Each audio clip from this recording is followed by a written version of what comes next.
Ce vendredi, 2 nouveaux décès dus au coronavirus en 24 heures et un décès parmi les agents et collaborateurs de l'Institut Pasteur de Dakar. Plusieurs cas positifs dans la structure qui appellent à plus de vigilance. À Ziguinchor, 14 nouvelles contaminations enregistrées en un jour et un cas grave. La situation est inquiétante dans le sud du pays. La situation semble sous contrôle à Nioro. Nous ferons le point dans nos éditions.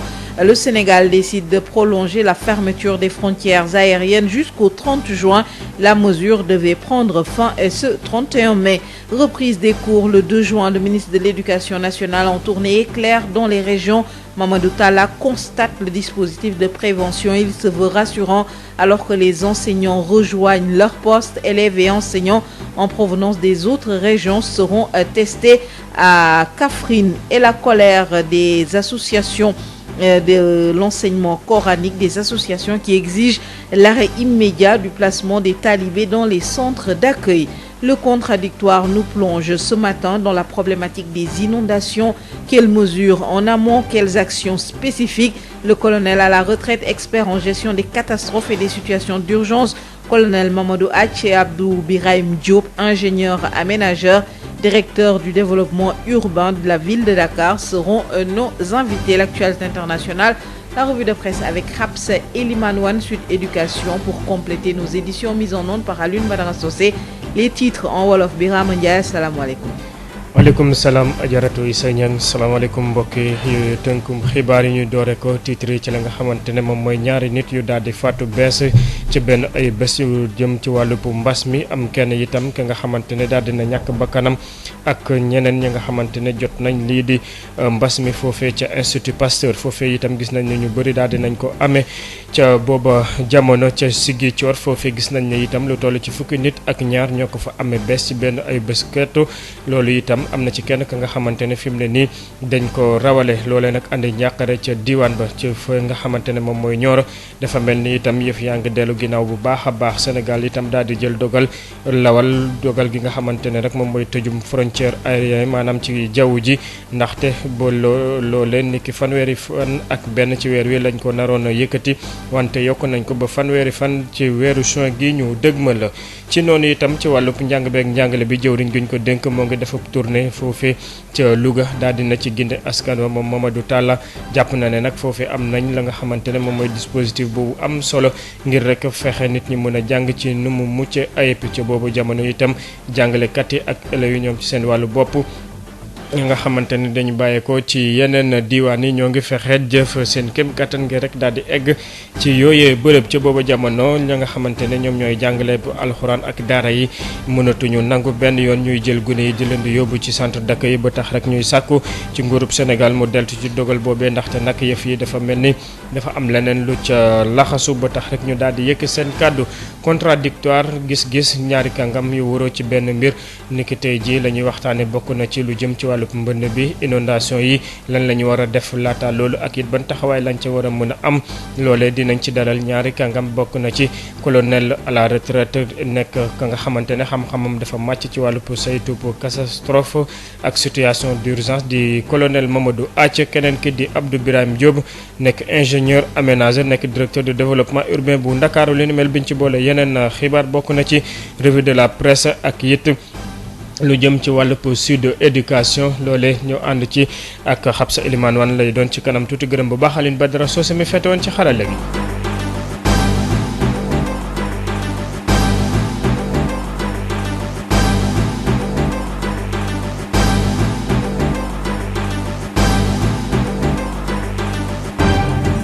Leader incontesté de la location de voitures et du transport touristique, Sénécartour a toujours accompagné l'État du Sénégal dans sa politique de développement socio-économique. Sénécartour, une nouvelle vision du transport. Sénécartour vous offre la revue des titres à la une des quotidiens. Bonjour et bienvenue à cette revue des titres que nous démarrons par Sud Quotidien. Contestation de l'état d'urgence et du couvre-feu, Macky interpellé de toutes parts. État d'urgence instauré depuis bientôt 3 mois vers une prorogation du couvre-feu selon la tribune. L'enquête titre ce matin sur l'opposition violente à l'inhumation des morts de Covid-19. Le virus d'outre-tombe. Après l'enquête, place à l'AS qui s'intéresse également à cela. Saccage d'ambulance pour s'opposer sujet à l'inhumation de personnes mortes de Covid-19 à Diamaguène.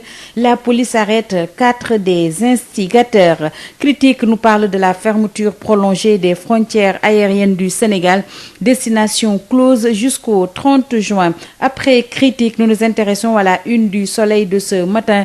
Relance post-Covid-19 de l'économie des pays africains. Macky Sall lance un appel au G20. Direct News nous parle de l'anniversaire de Maître Abdoulaye Wade, 94 ans bien remplis. Vox Populi s'intéresse à la grogne face aux lenteurs dans la distribution de l'aide alimentaire. Désespoir et colère de population désabusée. Libération s'intéresse au scandale de pédopornographie. 4 grands coachés les mineurs. Les Échos s'intéressent à la plainte du syndicat des cadres de Sénélec auprès des corps de contrôle. L'OFNAC et l'ARMP fouillent le contrat de Mactar Cissé. SAT, le quotidien du sport, nous parle du chamboulement du calendrier mondial. La CAN est-elle possible en 2021? Et nous terminons par Sunu Lamb. José Balla Diouf à la retraite, Boy Sey en Espagne, Baptistera à l'arrêt, la reine perd ses bad boys. Sénécartour di société bi ñu gën a ràññee ci wàllu location auto ak dem beeg dikk bi ci wàllu tourisme xam nañ ko nu ko jekk ci gunge réewum Sénégal ci développement. Sénécartour gis-gis bu bees ci wàllu dem beeg dikk bi. Sénécartour moo leen di may li gën a fës ci këru yéenekaay. asalaamaaleykum dal leen nag jàmm ci li gën a fës ci ëttu yéenekaay yi dañu koy door ak Sud Quotidien di waxtaanee wàllu coow li am di ginnaaw guñ fi amalee état d'urgence ak couvre-feu ñu ne daal kii di njiit réew mi di président Macky Sall daal ñu bëri ñu ngi koy daal laaj ci mbir moomule. Tribune di ñu waxtaanee wàllu état d'urgence bi nee nañ daal bu ñu moyul dañuy nar a yokk couvre-feu bi bu ñu jógee ci Tribune ñu jàll ci l'enquête moom di waxtaanee rob yi nga xam ne daal moom la askan wi di tere ci ay bërëb yu bëree bëri li ni mel it moo soxal waa laas di ñu xamal ne ginnaaw gi ñu tojee ay ambulance police daal teg na loxo ñeent ci ñi nga xam ne daal dañoo jàpp ne lu jig jaaga ñoom ñooy njaak. waa critique di ñu waxtaane daal tëj bi nga xam ne moom lañ tëj suñu frontières yi jëmale ci jaww ji dañu koy wëyal ba fanweeri fan ci weeru juin. Le Soleil tey ji di ñu waxtaane woote bi nga xam ne moom le président Macky Sall amal jëmale ko ci waa G20 ngir ñu jàppale koom-koomu réewu l'Afrique yi rawatina ak mbas mi ñu nekkee. Vox Populi ñoom nag li leen soxal mooy waxtaane ñu jàkkare bi nga xam ne daal moom la yenn ci askan wi nekkee ginnaaw gi nga xam ne daal jotaguñu ba tey dund gi nga xam ne moom lañ leen jagleel. waa Direct News nag ñoom jagleel pàcc bu yaatu kii nga xam ne mooy président bi fi woon di maître Abdoulaye Wade di ñu xamal ne tey jii mooy anniversaire am. waa Libération nag di ñu waxtaane coow li nga xam ne moo fi amoon ak gone yoo xam ne dañ doon def naka sudul noonu. Libération di ñu xamal ne nag ñeenti mag daal ñoo nekkoon ci gannaaw xale yooyu les Échos ñoom it di ñu waxtaane wàllu plainte bi nga xam ne moom la syndicat yi ëmb cadre jëmale ci Sénélec yóbbu ci corps de contrôle yi nee nañu OFNAC ak l'ARMP fi mu toll ni daal ñu ngi lunjutu bu baax a baax wàllu Mactar Cissé. bu ñu fa jógee jàll ci wàllu tàggat yaram ak Stades le quotidien du sport di ñu waxtaane daal jaxasoo bi nga xam ne moo am ci calendrier jëm ci àdduna wërngal këpp ñuy samp laaj di ndax Coupe d'Afrique des Nations nag mën nañ ko amal ci atum 2021. ñu jeexale ko ak waa Sunu Lamb ginnaaw bi nga xam ne Zos ak Balla Diouf daal fi mu toll nii ñu dem nañ à la traite Boy Sey ma nga ca Espagne bàcc Seras moom fi mu toll nii kenn déggatu ko moo tax daal nee nañu ñi nga xam ne ñoo doon yëngal bu baax a baax l'arène bi daal bokkatuñu ci. dinañ ko gën a farañ fàcce ci revue de presse bi ci kanam. Merci à Alioune Badara Socé. Il est 6h40 dans nos studios. À 6h45, Adja Issa Niaw sera devant ce micro pour la première édition de Sud Matin. Auparavant, vous avez droit à Info Éco et à Info Santé avec Adja Ndeye Khady Diop. La BICIS, Banque internationale pour le commerce et l'industrie du Sénégal. La BICIS, la banque d'un monde qui change, vous offre le journal de l'économie. Bonjour et merci de suivre l'actualité économique sur Sen Radio. La campagne agricole se prépare activement dans la région de Kolda, avec notamment la mise en place des semences. Pour ce qui est de l'arachide, le taux est de 51,91% et pour les autres spéculations, le taux de mise en place tourne autour de 46% d'après le directeur régional du développement rural de Kolda, Brahim Mamoudouba. Actuellement, nous sommes dans la situation de mise en place se présente comme suit. Au niveau donc des céréales, Pour ce qui concerne le riz, nous sommes à 1797,8 tonnes de semences certifiées déjà mis en place dans les 3 départements, à savoir donc le Médina Yoro Foulah 90 tonnes, Kolda 187 et Vélingara 1520 tonnes pour le riz. Maintenant, pour les autres circulations, pour ce qui concerne l'arachide, nous sommes sur un quota de 3341 tonnes.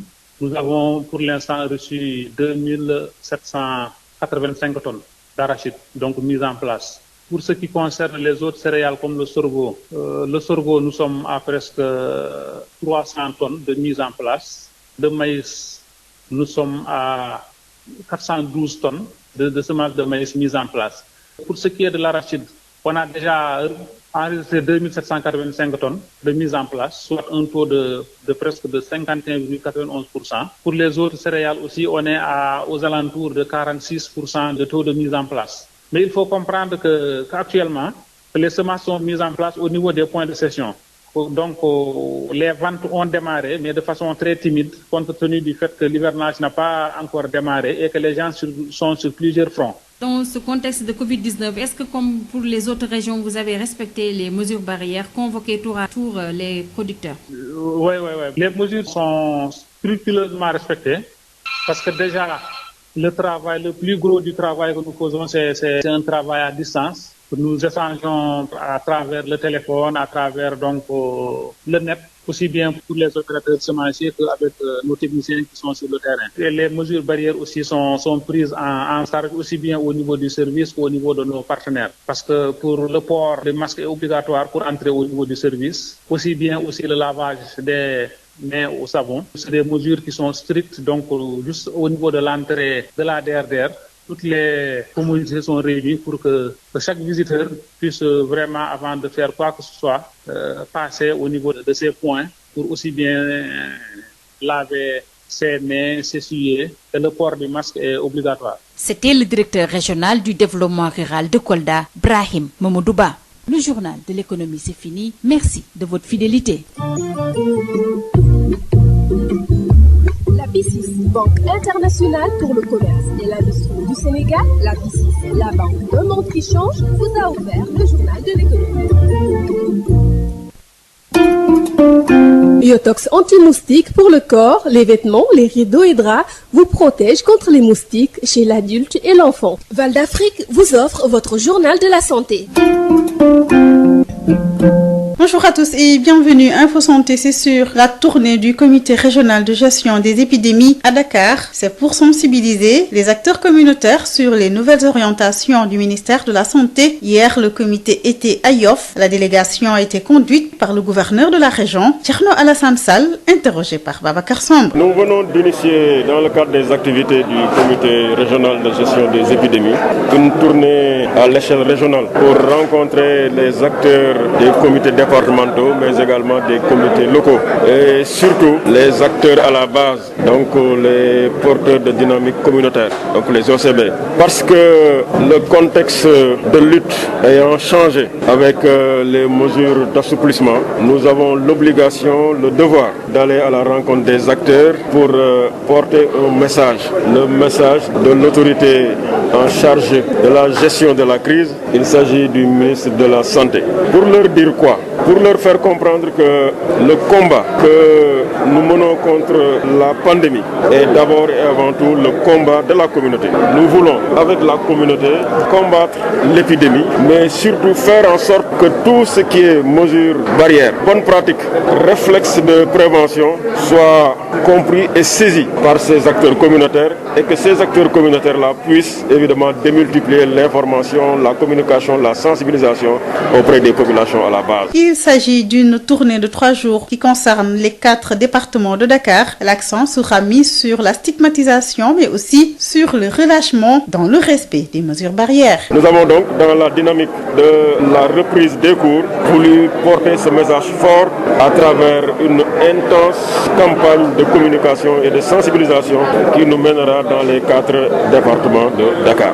L'un des volets les plus importants de cette tournée, certainement, consistera à communiquer sur cette stigmatisation assez gênante. D'abord, stigmatisation à l'encontre même des malades, des patients, donc des porteurs du virus. Et depuis 48 heures, stigmatisation même à l'encontre des personnes décédées. Nous étions avec le gouverneur de Dakar, Thierno Alassane Sall, interrogé par Babacar Samb. Info Santé, c'est fini. Très bon week-end à tous. Yotox anti-moustique pour le corps, les vêtements, les rideaux et draps vous protège contre les moustiques chez l'adulte et l'enfant. Val d'Afrique vous a offert votre journal de la santé. Sud FM, l'info, c'est ici. Sud Matin, première édition. Au sommaire, 2 nouveaux décès dus au coronavirus en 24 heures et un décès parmi les agents et collaborateurs de l'Institut Pasteur de Dakar. Plusieurs cas positifs dans la structure qui appelle à plus de vigilance. À Ziguinchor, 14 nouvelles contaminations en un jour, un cas grave dans la région. La situation est inquiétante, situation qui semble sous contrôle à Nioro.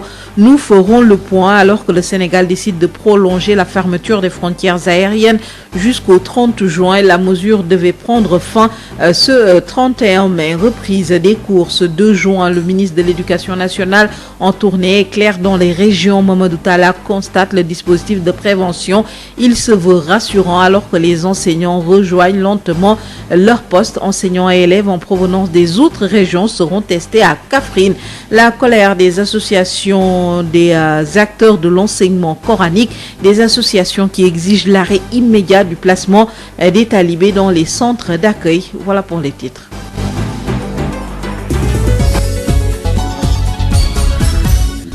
Bonjour à tous, bienvenue. Alioune Badara Socé assure la mise en onde, fermeture des frontières aériennes. La mesure est prolongée jusqu'au 30 juin. La fermeture du ciel sénégalais devait prendre fin ce 31 mai. Le Sénégal décide de maintenir ainsi la suspension de l'exploitation de tous les vols en provenance et à destination du Sénégal, à l'exception des vols domestiques entre AIBD et Ziguinchor, des vols cargo, des évacuations sanitaires et des vols spéciaux autorisés. Un cas de décès constaté parmi les collaborateurs ou membres du personnel de l'Institut Pasteur testé positif. L'Institut Pasteur rappelle que ses agents et leurs familles sont aussi confrontés aux mêmes contraintes, risques et réalités de vie que tous les Sénégalais avec qui ils partagent le même cadre de vie et les mêmes préoccupations. Le virus n'épargne personne, a dit l'Institut Pasteur de Dakar, mobilisé aux côtés des autorités et des populations contre cette pandémie. Dans un communiqué signé par l'administrateur général Amadou Alpha Sall, l'Institut Pasteur invite tous les Sénégalais à redoubler de vigilance et à respecter les mesures préventives. Rappelons que le Sénégal a enregistré hier 2 nouveaux décès, un homme âgé de 75 ans décédé au centre Kouemou de Fan et un autre âgé de 65 ans décédé à l'hôpital d'Amatou de Touba. Au total, le Sénégal recense 41 décès depuis le début de la pandémie et 14 nouvelles contaminations enregistrées hier jeudi à Ziguinchor. Un cas grave également pris en charge au centre de traitement des malades du Covid-19 à Ziguinchor. Une situation inquiétante, Ignace Dey. La situation feebar bi di coronavirus mu ngi tàmbali di jéggiwaat dayo fii ci diwaanu Ziguinchor. Ignace Dey que nous retrouvons dans un instant, français qui revient sur la situation du coronavirus à Ziguinchor. La région a enregistré hier 14 nouvelles contaminations. La situation du Covid-19 redevient préoccupante à Ziguinchor. Ziguinchor qui vient d'enregistrer ce jeudi 14 nouvelles contaminations au Covid-19. 14 cas testés positifs à Ziguinchor, des cas issus du cas déclaré cas communautaire signalé ces dernières 72 heures au quartier Boko dans la commune de Ziguinchor. Un homme âgé de 73 ans. Et la liste des contaminations risque de s'allonger puisqu'une vingtaine de cas contacts suivis par les autorités sanitaires de la région. Et comme si cela ne suffisait pas, un cas grave est également signalé parmi les patients sous traitement en ce moment au centre de traitement de l'hôpital régional de Ziguinchor. Ils sont au total 19 patients, dont un cas grave interné au centre épidémiologique de l'hôpital régional de Ziguinchor. Alors qu'il ne restait plus que 4 cas importés, tous en provenance de la Guinée-Bissau, voilà que Ziguinchor replonge dans la pandémie avec cette courbe ascendante de cas positifs au coronavirus. Ce qui a fini d'installer la psychose chez les populations de Ziguinchor, mais aussi du côté du corps médical qui ne cache plus ses craintes avec la croissance de cas positifs détectés ces dernières heures à Ziguinchor. Ziguinchor, Ignace Dey, Sud FM, Ignace Ndeye, en dehors des 2 cas déclarés positifs à Darussalam et à Taïba Niassène, le comité départemental de gestion des épidémies de Nioro tire un bilan satisfaisant.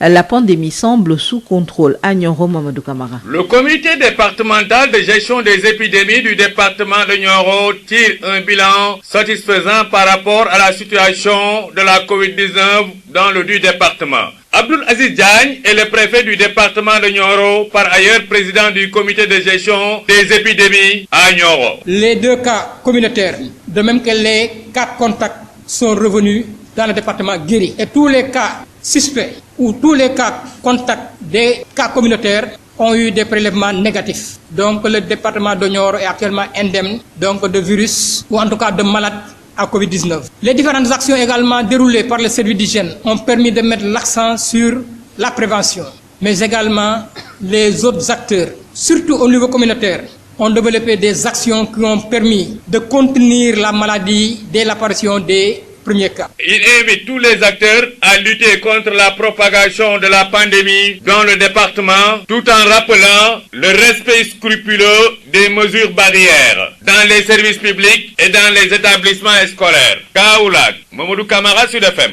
À Saint-Louis, les membres du comité régional de gestion des épidémies ont reçu les produits et matériels de protection des mains du ministre de l'Éducation nationale. C'est dans le cadre des préparatifs pour la reprise des cours ce 2 juin pour les classes d'examen. Mamadou Talla était à Saint-Louis pour rassurer les parents d'élèves. Il invite les parents à laisser les enfants regagner les écoles pour la reprise des enseignements apprentissages, une cérémonie qui s'est déroulée à la gouvernance de Saint-Louis. Le ministre de l'Éducation nationale est en tournée dans plusieurs localités du pays. Il était également à Louga. Mamadou Talla rassure les enseignants, les élèves, les parents d'élèves.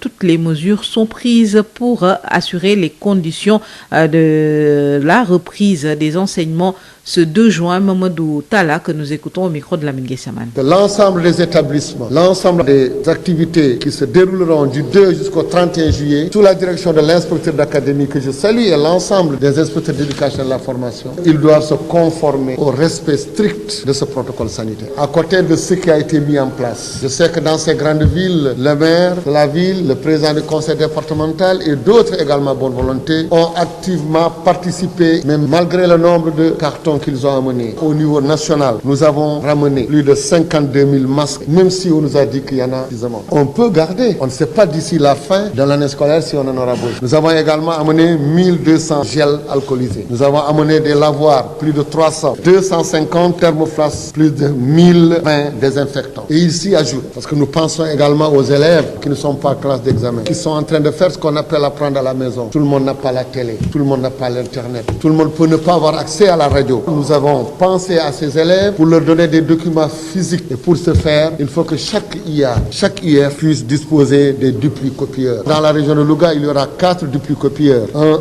au niveau de l'IA et le reste au niveau des IR. Chaque duplicopieur pourra photocopier plus de 14 000 copies à l'heure. Nous voulons aller au maximum pour que les cours qui sont faits, soit au niveau de l'Internet, soit dans les classrooms, soit dans les classes virtuelles, que tout type d'accompagnement pédagogique, que l'équipe pédagogique puisse le photocopier et le donner aux élèves qui sont restés à la maison. Nous mettrons donc les enfants dans de bonnes conditions d'hygiène pour que les enseignements et apprentissages puissent démarrer. Nous mettrons les enseignants dans de bonnes conditions.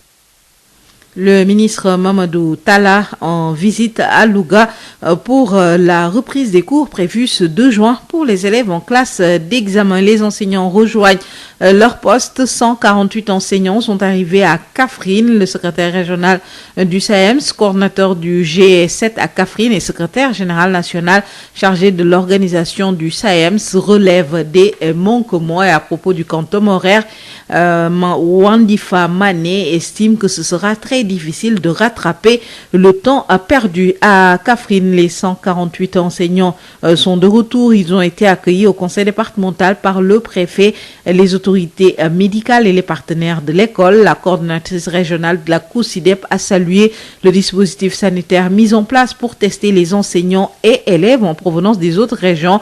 Aïssatou Sanougaï, la coordonnatrice de l'antenne régionale de la COUSIDEP de Kaffrine, réagit au micro de Mamadou Camara. Nous avons reçu 4 bus d'enseignants l'équipe sanitaire a procédé par bus d'abord.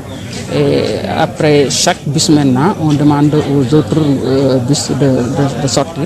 Et les enseignants qui ont déjà subi le test rentrent aussi au niveau de leur bus et attendent là pour éviter le maximum vraiment de regroupement et surtout en cas, on ne sait jamais, de porteurs de virus, ce virus ne puisse pas se propager. Bon, il y a certains enseignants d'ailleurs qui sont venus aujourd'hui avec quelques élèves dont le dispositif n'avait pas pris en compte, mais puisque c'est des élèves qui devaient venir à Kaffrine, avec le dispositif qu'on a au niveau de l'IF de Kaffrine, on était obligé de prendre ces élèves par liste et par école en prenant aussi le contact de ces pour qu'on puisse au moins communiquer ces élèves-là au niveau de leur établissement d'origine. Donc le dispositif qui est là, je crois, prend en charge aussi bien les enseignants que les élèves. Parce qu'il y a certains enseignants qui ne pouvaient pas venir sans amener leurs enfants avec eux. Des associations du sous-secteur de l'enseignement coranique au Sénégal dénoncent une certaine stigmatisation, une confusion entre la question des daras et celle des enfants de la rue. Ces structures ont signé une déclaration commune demandant notamment l'arrêt immédiat du retrait des élèves des écoles coraniques, le retour des enfants talibés déjà envoyés dans les centres d'accueil et l'ouverture du dialogue entre les différents acteurs. Amadou Moustapha Dian a lu leur déclaration. Au moment où l'on se focalise sur la réouverture des classes des écoles publiques, trois structures que sont le cadre unitaire de l'islam au Sénégal, la Ligue des écoles coraniques du Sénégal et le collectif national des daras modernes se saisissent de la question des daras à travers une déclaration commune. Le collectif dénonce une approche particulièrement alimentée par la stigmatisation et la confusion avec la question plus large des enfants de la rue. Le collectif indique que les acteurs de ce secteur ont exprimé leur inquiétude au moment où le ministère de la Femme, de la Famille, du Genre et de la Protection des enfants a entrepris une vaste campagne de retrait des enfants des écoles coraniques ou daras en vue de les renvoyer à leurs familles respectives.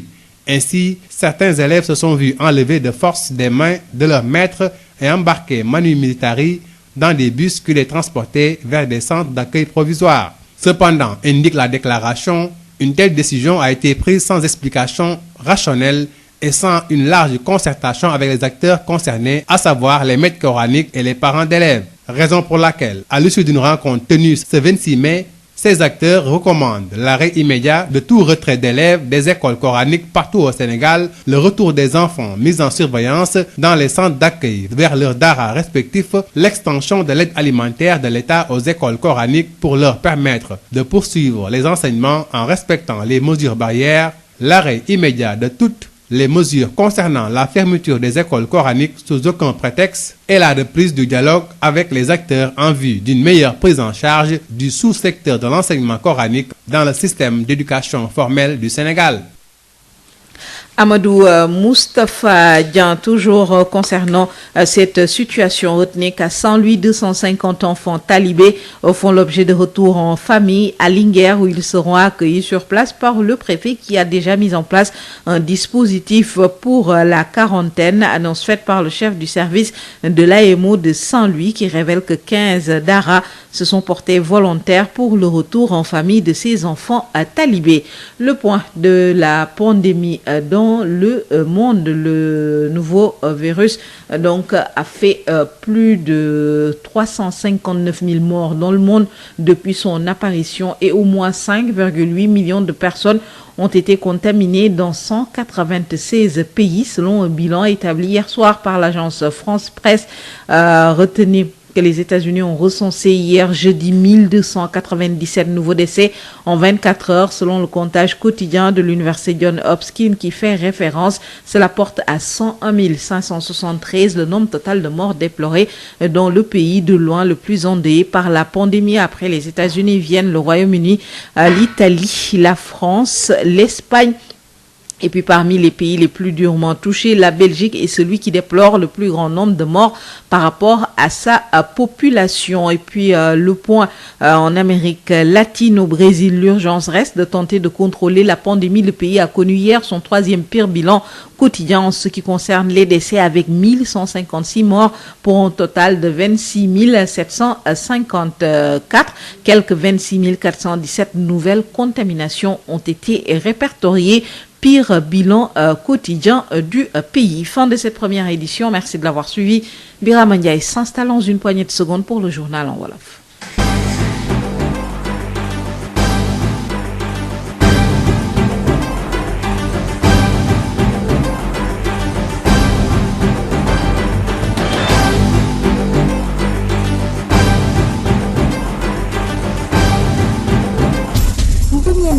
Ndakaaru fekk ñun weesu nañu leen Sud FM moo leen di tàgg ci xolu Sénégal lii nag mooy wute gi ci Sud FM.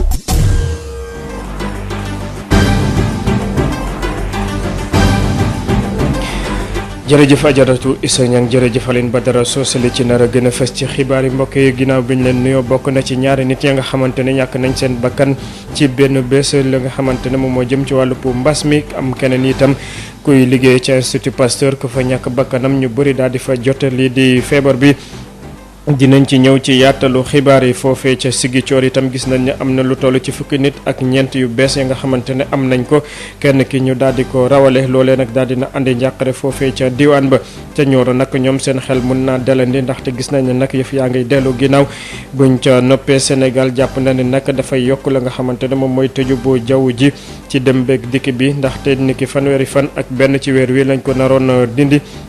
mujjee nañ ko yokk ba fanweeri fan ci weeru juin gi ñu dëgmal lu jëm ci wàllu njàng beeg njàngale bi niki ñaari fan ci weeru juin jëwriñ gi ñu dénk lépp lu jëm ci wàllu wili meen moo ngi defe pour tournée foofee ca Louga moom Mamadou Talla moo ngi nemmeeku la nga xamante ne moom la ñu tëral foofee ngir rek daal di amal njàng bu mucc ayib ci noonu itam moo ngi dalal xelu askan wa jàngalekatu alxuraan yi boole ci bokk ci benn association bu ñu duppe association enseignement coranique ñoom itam mer ba fipp la ñu def jëmale ko ci kilifa yi lu ko waral bokk na ci gune yi nga xamante ne ñoo ngi koy jëlee ci mbedd yi nee na nag loole dañ leen di jaawale ak yetu gune yi nga xamante ne ñoo ngi di jàng ci daara yi ba tax rek ñuy daal di sàkk ñu ànd ci coppite buñ ca noppee dinañ ñëwaat ci la nga xamante ne itam moom moo jëm ci li ni gën a yaatal lu jëm ci wàllu xibaar yi ñu ànd ceeg Aline Badara Socé.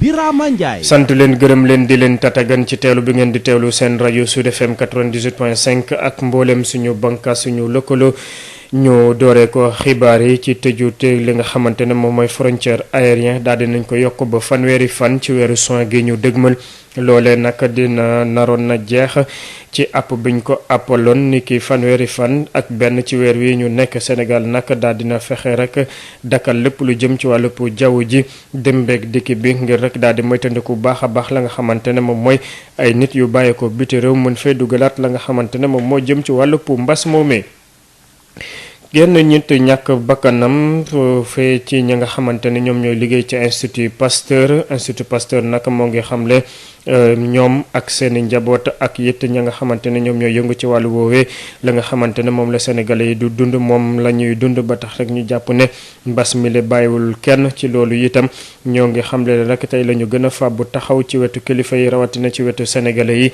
ngir rek daal di fexe xeex lépp lu jëm ci wàllu mbas mi le ci benn bataaxal bu ñu jaarle nag ñoo ngi xamle ne am na kenn ñoom ña nga xamante ne ñàkk na bakkanam ak it ñu daal di am lu jëm ci wàllub li nga xamante ne moom mooy mbas mi le ñuy sàkku rek Sénégalais yi ñu gën a taxaw ci la nga xamante ne moom moo jëm ci xeex bu ñuy xeex lii di mbas mi le ci lim itam gis nañ ne Sénégal ñaari nit ñàkk nañ ci bakkanam ni ki démb kenn ki moo ngi am juróom-ñaar fukki at ak juróom keneen ki am juróom-benn fukki at ak juróom ci noonu itam moo ngi ñàkkee bakkanam ñaareel bi ca hôpital Matlaboul Fawzeyni bu nekk ca Touba loolu nag ci yokk moo ngi hôpital Ndamatu ca Touba bi lenn bi nag moo ngi yokk ñu jàpp ne ci lim moo ngi toll ci ñeent fukk ak benn nit yi nga xamante ne ñàkk nañ seen bakkan ca wàllub mbas mi ca Ziguinchor la ñu jëm foofee fukki nit ak ñeent ñoo ko am bees mbas mi kenn ki ñu daal di ko rawale loolee nag daal di andi njàqare ak ëlëm tànge bu baax a baax ci askan wa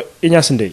situation feebar bi di coronavirus mu ngi tàmbali di jéggi wat dayo fii ci diwaanu Ziguinchor bu ñu jàpp ni ci jeudi bi am na fukk ak ñaari cas positif yu bees yi nga xamante ni nemmeeku nañ ko di ay cas positif yu bàyyeeko ci cas bi ñu jàpp ni cas communautaire la te ñu jot ko nemmeeku fan yi ñu génn ci quartier bu ko fii ci commune Ziguinchor di benn góor bu am lu toll ci 73 ans ñu jàpp ni sax suñu deful ndànk cas yi mun naa yokku ci waxtu yu ñu dëgmal ginnaaw ay cas contact yi nga xamante ni kilifa yi ñu ngi leen di suivre cas contact yi ni mel bàyyeekoo ci cas bi nga xamante ni nemmeeku woon nañ ko ci Bukot ci fan yi ñu génn mel ni loolu doyul ci ñi nga xamante ni jamono yi ñoom la ñuy faj ci hôpital régional Ziguinchor ci centre de traitement bi am na ci jamono yi benn cas bu graaw tey jii ñu ngi toll ci fukk ak juróom-ñeenti malade yi nga xamante ni jamono yi ñu ngi leen dalal ci hôpital régional Ziguinchor ci centre de traitement bokk na ci cas yi ni mel benn cas bu grave bi nga xamante ni mu ngi nekk foofu ginnaaw bi ñu demoon ba jàpp ni sax feebar bi jóge na fi ginnaaw cas locaux yi ñi nga xamante ni ñoo yore feebar bi fii ci diwaanu Ziguinchor kenn nekkatul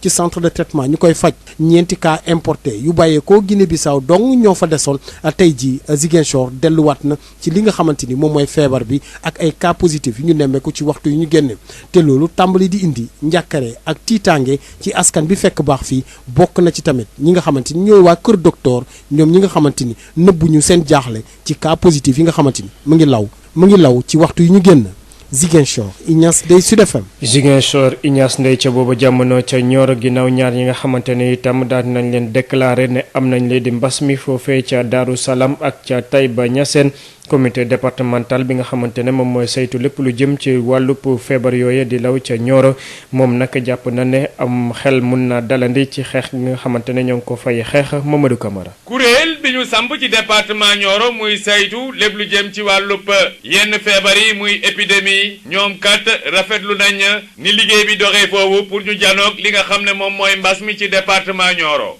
Abdoul Aziz Diagne moom mooy préfet département Nioro Abdoul Aziz Diagne. ñaar ñi nga xam ne jotoon nañ indi feebar bi kii si Darou Salam keneen ki si Taïba Niassène wér nañ ba dellu si nañ si seen njaboot ñeneen ñi nga xam ne jotoon nañ leen wàll dañ nekkoon Darou Salam wér nañ ñibbisi nañ ñeneen ñi nga xam ne dañu jege woon trop ñi feebaroon Darou Salam ak Taïba Niassène xool nañ seen wér-gu-yaram def bu ñu defee prélèvement yi ba pare dara jotu leen te ñi nga xam ne également dañ doon laam-laamee ndax feebar nañ wala feebaruñu bu ñu defee prélèvement yi dara nekkul seen yaram donc jàpp nañ ne feebar bi jeex na si biir département Nioro waaye loolu warul tax ñu naagu yaakaar ne jeex na rek li fi nekkoon nekkaat fii ñu jaaxaan déedéet nañuy continuer di takku di farlu ñu xam ne feebar bi dafa làqu rek parce que am na ñoo xam ne moom la ñu wooyee les sujets asymptomatiques ñi yore jàngoro bi si seen yaram te amul lan lu koy wane ne feebar nañ seen yaram tàngul seen biir dawul soqatuñu defuñu dara te ñooñu ñu ngi si biir askan bi kan moo ko si am kenn xamul ndax préfet la kenn xamul ndax maire la kenn xamul docteur la kenn xamul kan ak kan la. moom préfet département bu Nioro di rafetlu liggéey bi nga xam ne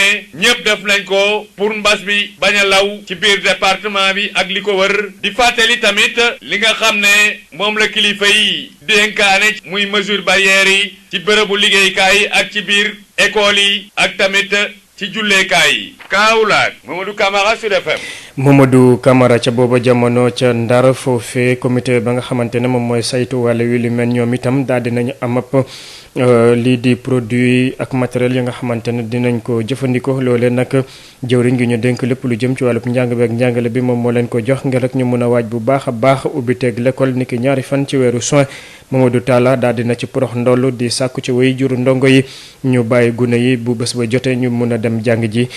loole din amaana teewlu ngeen ko ci suñu yeneen jotaayu xibaar ci tournée bu muy def moom jëwriñ gi ñu dénk lépp lu jëm ci wàllub njàng beeg njàngale bi mu ngi woon foofee ca Louga foofu itam daal dina dal xelu jàngalekat yi ak yetu ndongo yi jàpp ne nag bépp matukaay ba nga xamante ne dina war ñoom dinañ ko jël Mamadou Talla moom nag andi woon na ay jumtukaay yu am solo ngir rek nit ñi mun ko fàggandiko ci lu jëm ci wàllub xeex gu ñu xeex mbas mi Mamadou Talla ñu teelu ko Lamine Gueye Samane. protocole sanitaire bi nañu désinfecté nañu équipé condition yooyu su réunir ba pare nañu ñëw jàngale condition yi su amul kenn du ñëw jàngale loolu nag moo tax ma ñëw xam naa ne am nañu matériel waaye dinañu def le tour ñu ngi génne matériel bi di ko envoyé si région yi am na foo xam ne sax matériel bi dem na ba pare parce que man demaguma fa mais fii dama am chance ànd ak moom mais yeneen région dinañu am matériel sànq ma ñëw di leen wax ne amul benn région si Sénégal boo xam ne matériel du jóge Dakar pour dem matériel boobu nag lan moo fa nekk ay duplicopieur ñoo xam ne ñoom amuñu classe d'examen ou bien mun na am dañu feebar ou leneen dañu jox IEF bu nekk ak IA bu nekk benn duplicopieur boo xam ne mun na imprimer plus de 14000 à la minute dinañu indi masque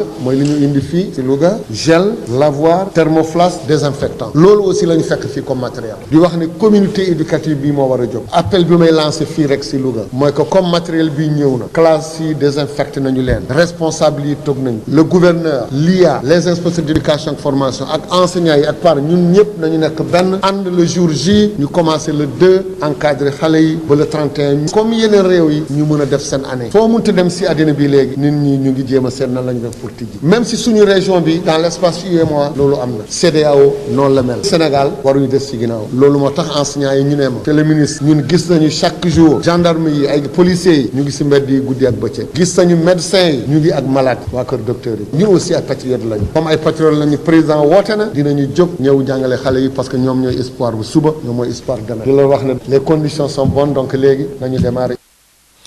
di jëwriñ gi ñu dénk lépp lu jëm ci wàllub njàng beeg njàngale bi moo ngi woon démb ca Louga bàyyi ko Njàmbur dem foofee ca Ndukumaan lu toll ci téeméer ak ñeent fukk ak juróom-ñett jàngalekat ñoom ñoo ñëw foofee ca Kaffrine secrétaire général SAEMS coordinateur bu G7 foofee ca bërëb ba nag di secrétaire national bi nga xamante ne moom moo yor lépp lu jëm ci wàllub organisation ci SAEMS gis na ne nag am na li nga xamante ne matul ci wàllu woowee moom ci wàllu boppam am na njàqare itam ngir rek ñu daal di mëtale lii di quantum horaire bi ñu teewlu ko moom Wandifa Mané lay wuyoo ak Mamadou Camara.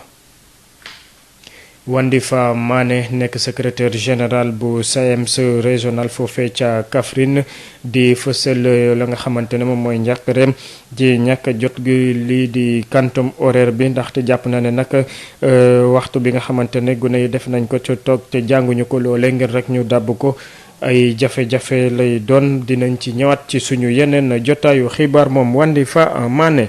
Kaffrine boobee téeméer ak ñeent fukk ak juróom-ñett jàngalekat dellu si nañ ñoom nag conseil départemental ba moom moo leen daal di ca conseil départemental ba lañ leen dalal préfet Amadou Diop ak autorité médicale ak it ña nga xamante ne ñoom ñoo yëngu ci wàllu l'école ñoom ñëpp ñoom ñoo fa daal di ñëw bokk na ci coordonnateur régional bu COSYDEP mi nga xamante ne rafetlu na taxawaay bi fa ñu kenn ci ñoom ñu teewlu ko di Aïssatou Sanou Gueye moo nekk coordonnatrice antenne régionale bu COSYDEP ak Mamadou Camara. bi ñu ñëwee nag au niveau du conseil 4 bis moo fi wàcc tey 4 bis yi bu ñu ko tënkee téeméeri jàngalekat wàcc nañ ci ñu teg ñeent fukk ak juróom-ñett muy ñeenti bis yi. léegi nag bi ñu ñëwee fekk nañ ñu teg benn dispositif bi mooy ñaari équipe bu santé moo fi nekk bi ñu ñëwee dañuy jël di wàccee bis par bis ko defee ñu mun leen a defal test avec thermoflash yi xool seen température bi ni ñu organisé woon nag mooy dañu njëkk a wàcce benn bis ñooñu bu ñu leen seetee ba pare ñu delloo leen ñu ne leen ñu yëgaat ci seen bis bu ko defee beneen bis soog a wàcc pour ñu bañ regroupement am fi dajaloo bi benn ñaar aussi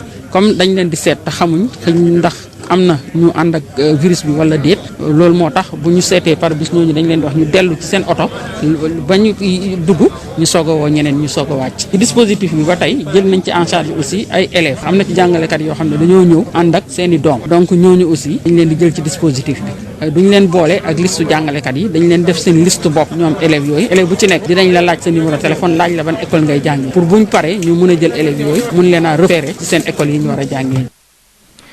ci seen école yi ñu war a jàngee nu ñu leen ko waxoon sànq téeméer ak ñeent fukk ak juróom-ñett jàngalekat ñoo fa nekk foofee ca Kaffrine loolee nag seen njàqare bokk na ci lu jëm ci wàllu organisation bi wante itam leneen dina ci ñambaasu gis nañ ne nag waxtu bi nga xamante ne ndongo yi togg nañ ko ngir rek ñu dabb ko dina doon lu jafe ñu teewlu kenn fa ñoom di Wandifa Mané ci micro Mamadou Camara. kay bi mën noonu nañ ko gën a jooyanti mu gën a mucc ay parce que tey il y a des difficultés de transport am na jàngalekat yoo xamante ne ba léegi xamaguñu fan la ñuy teg seen tànk moo ñu war a ñibbi ci àll bi parce que bus yi Kaffrine lañ leen déposé donc ñi nga xamante ne ñoo war a dem ci àll bi ba léegi xamaguñu à quel sens se veut donc loolu noonu aussi ay difficulté la yi nga xamante ne ñu ngi xaar ba xam borom dëkk bi préfet ndax dana réquisitionné ay oto pour ñu mën a def ñaari axe ñuy dem ci axe ñiibi bi ak ci ñuy dem ci axe Nganda bi ak Diamagaajo pour que ñooñu mën a kii ndax suba ñu mën a dem si seen jëli seen emploi de temps dans les écoles respectives non loolu moom mënta nag bu ñu waxantee dëgg rek ñun ay jàngalekat lañ programme bi lenn donc moo mën a am ministère de l'éducation nationale wàññi programme bi gars yi mën a dem defe ci examen parce que mu nekk nii booy xool plus de 60% des académies yi yegg guñu sax ci moitié programme kon bu ñu naxante nañuy waxante dëgg ndax yàlla dëgg la bëgg programme bi ku la ne mën na ko jeexal day wax lu ko neex ak ku mu mën a doon donc li fi nekk mooy nañu wàññi programme bi nit ñi dem terminer loolu noonu comme ça élèves yi ñu mën a dem ñu natt leen ca la nga xamante ni moom la ñu def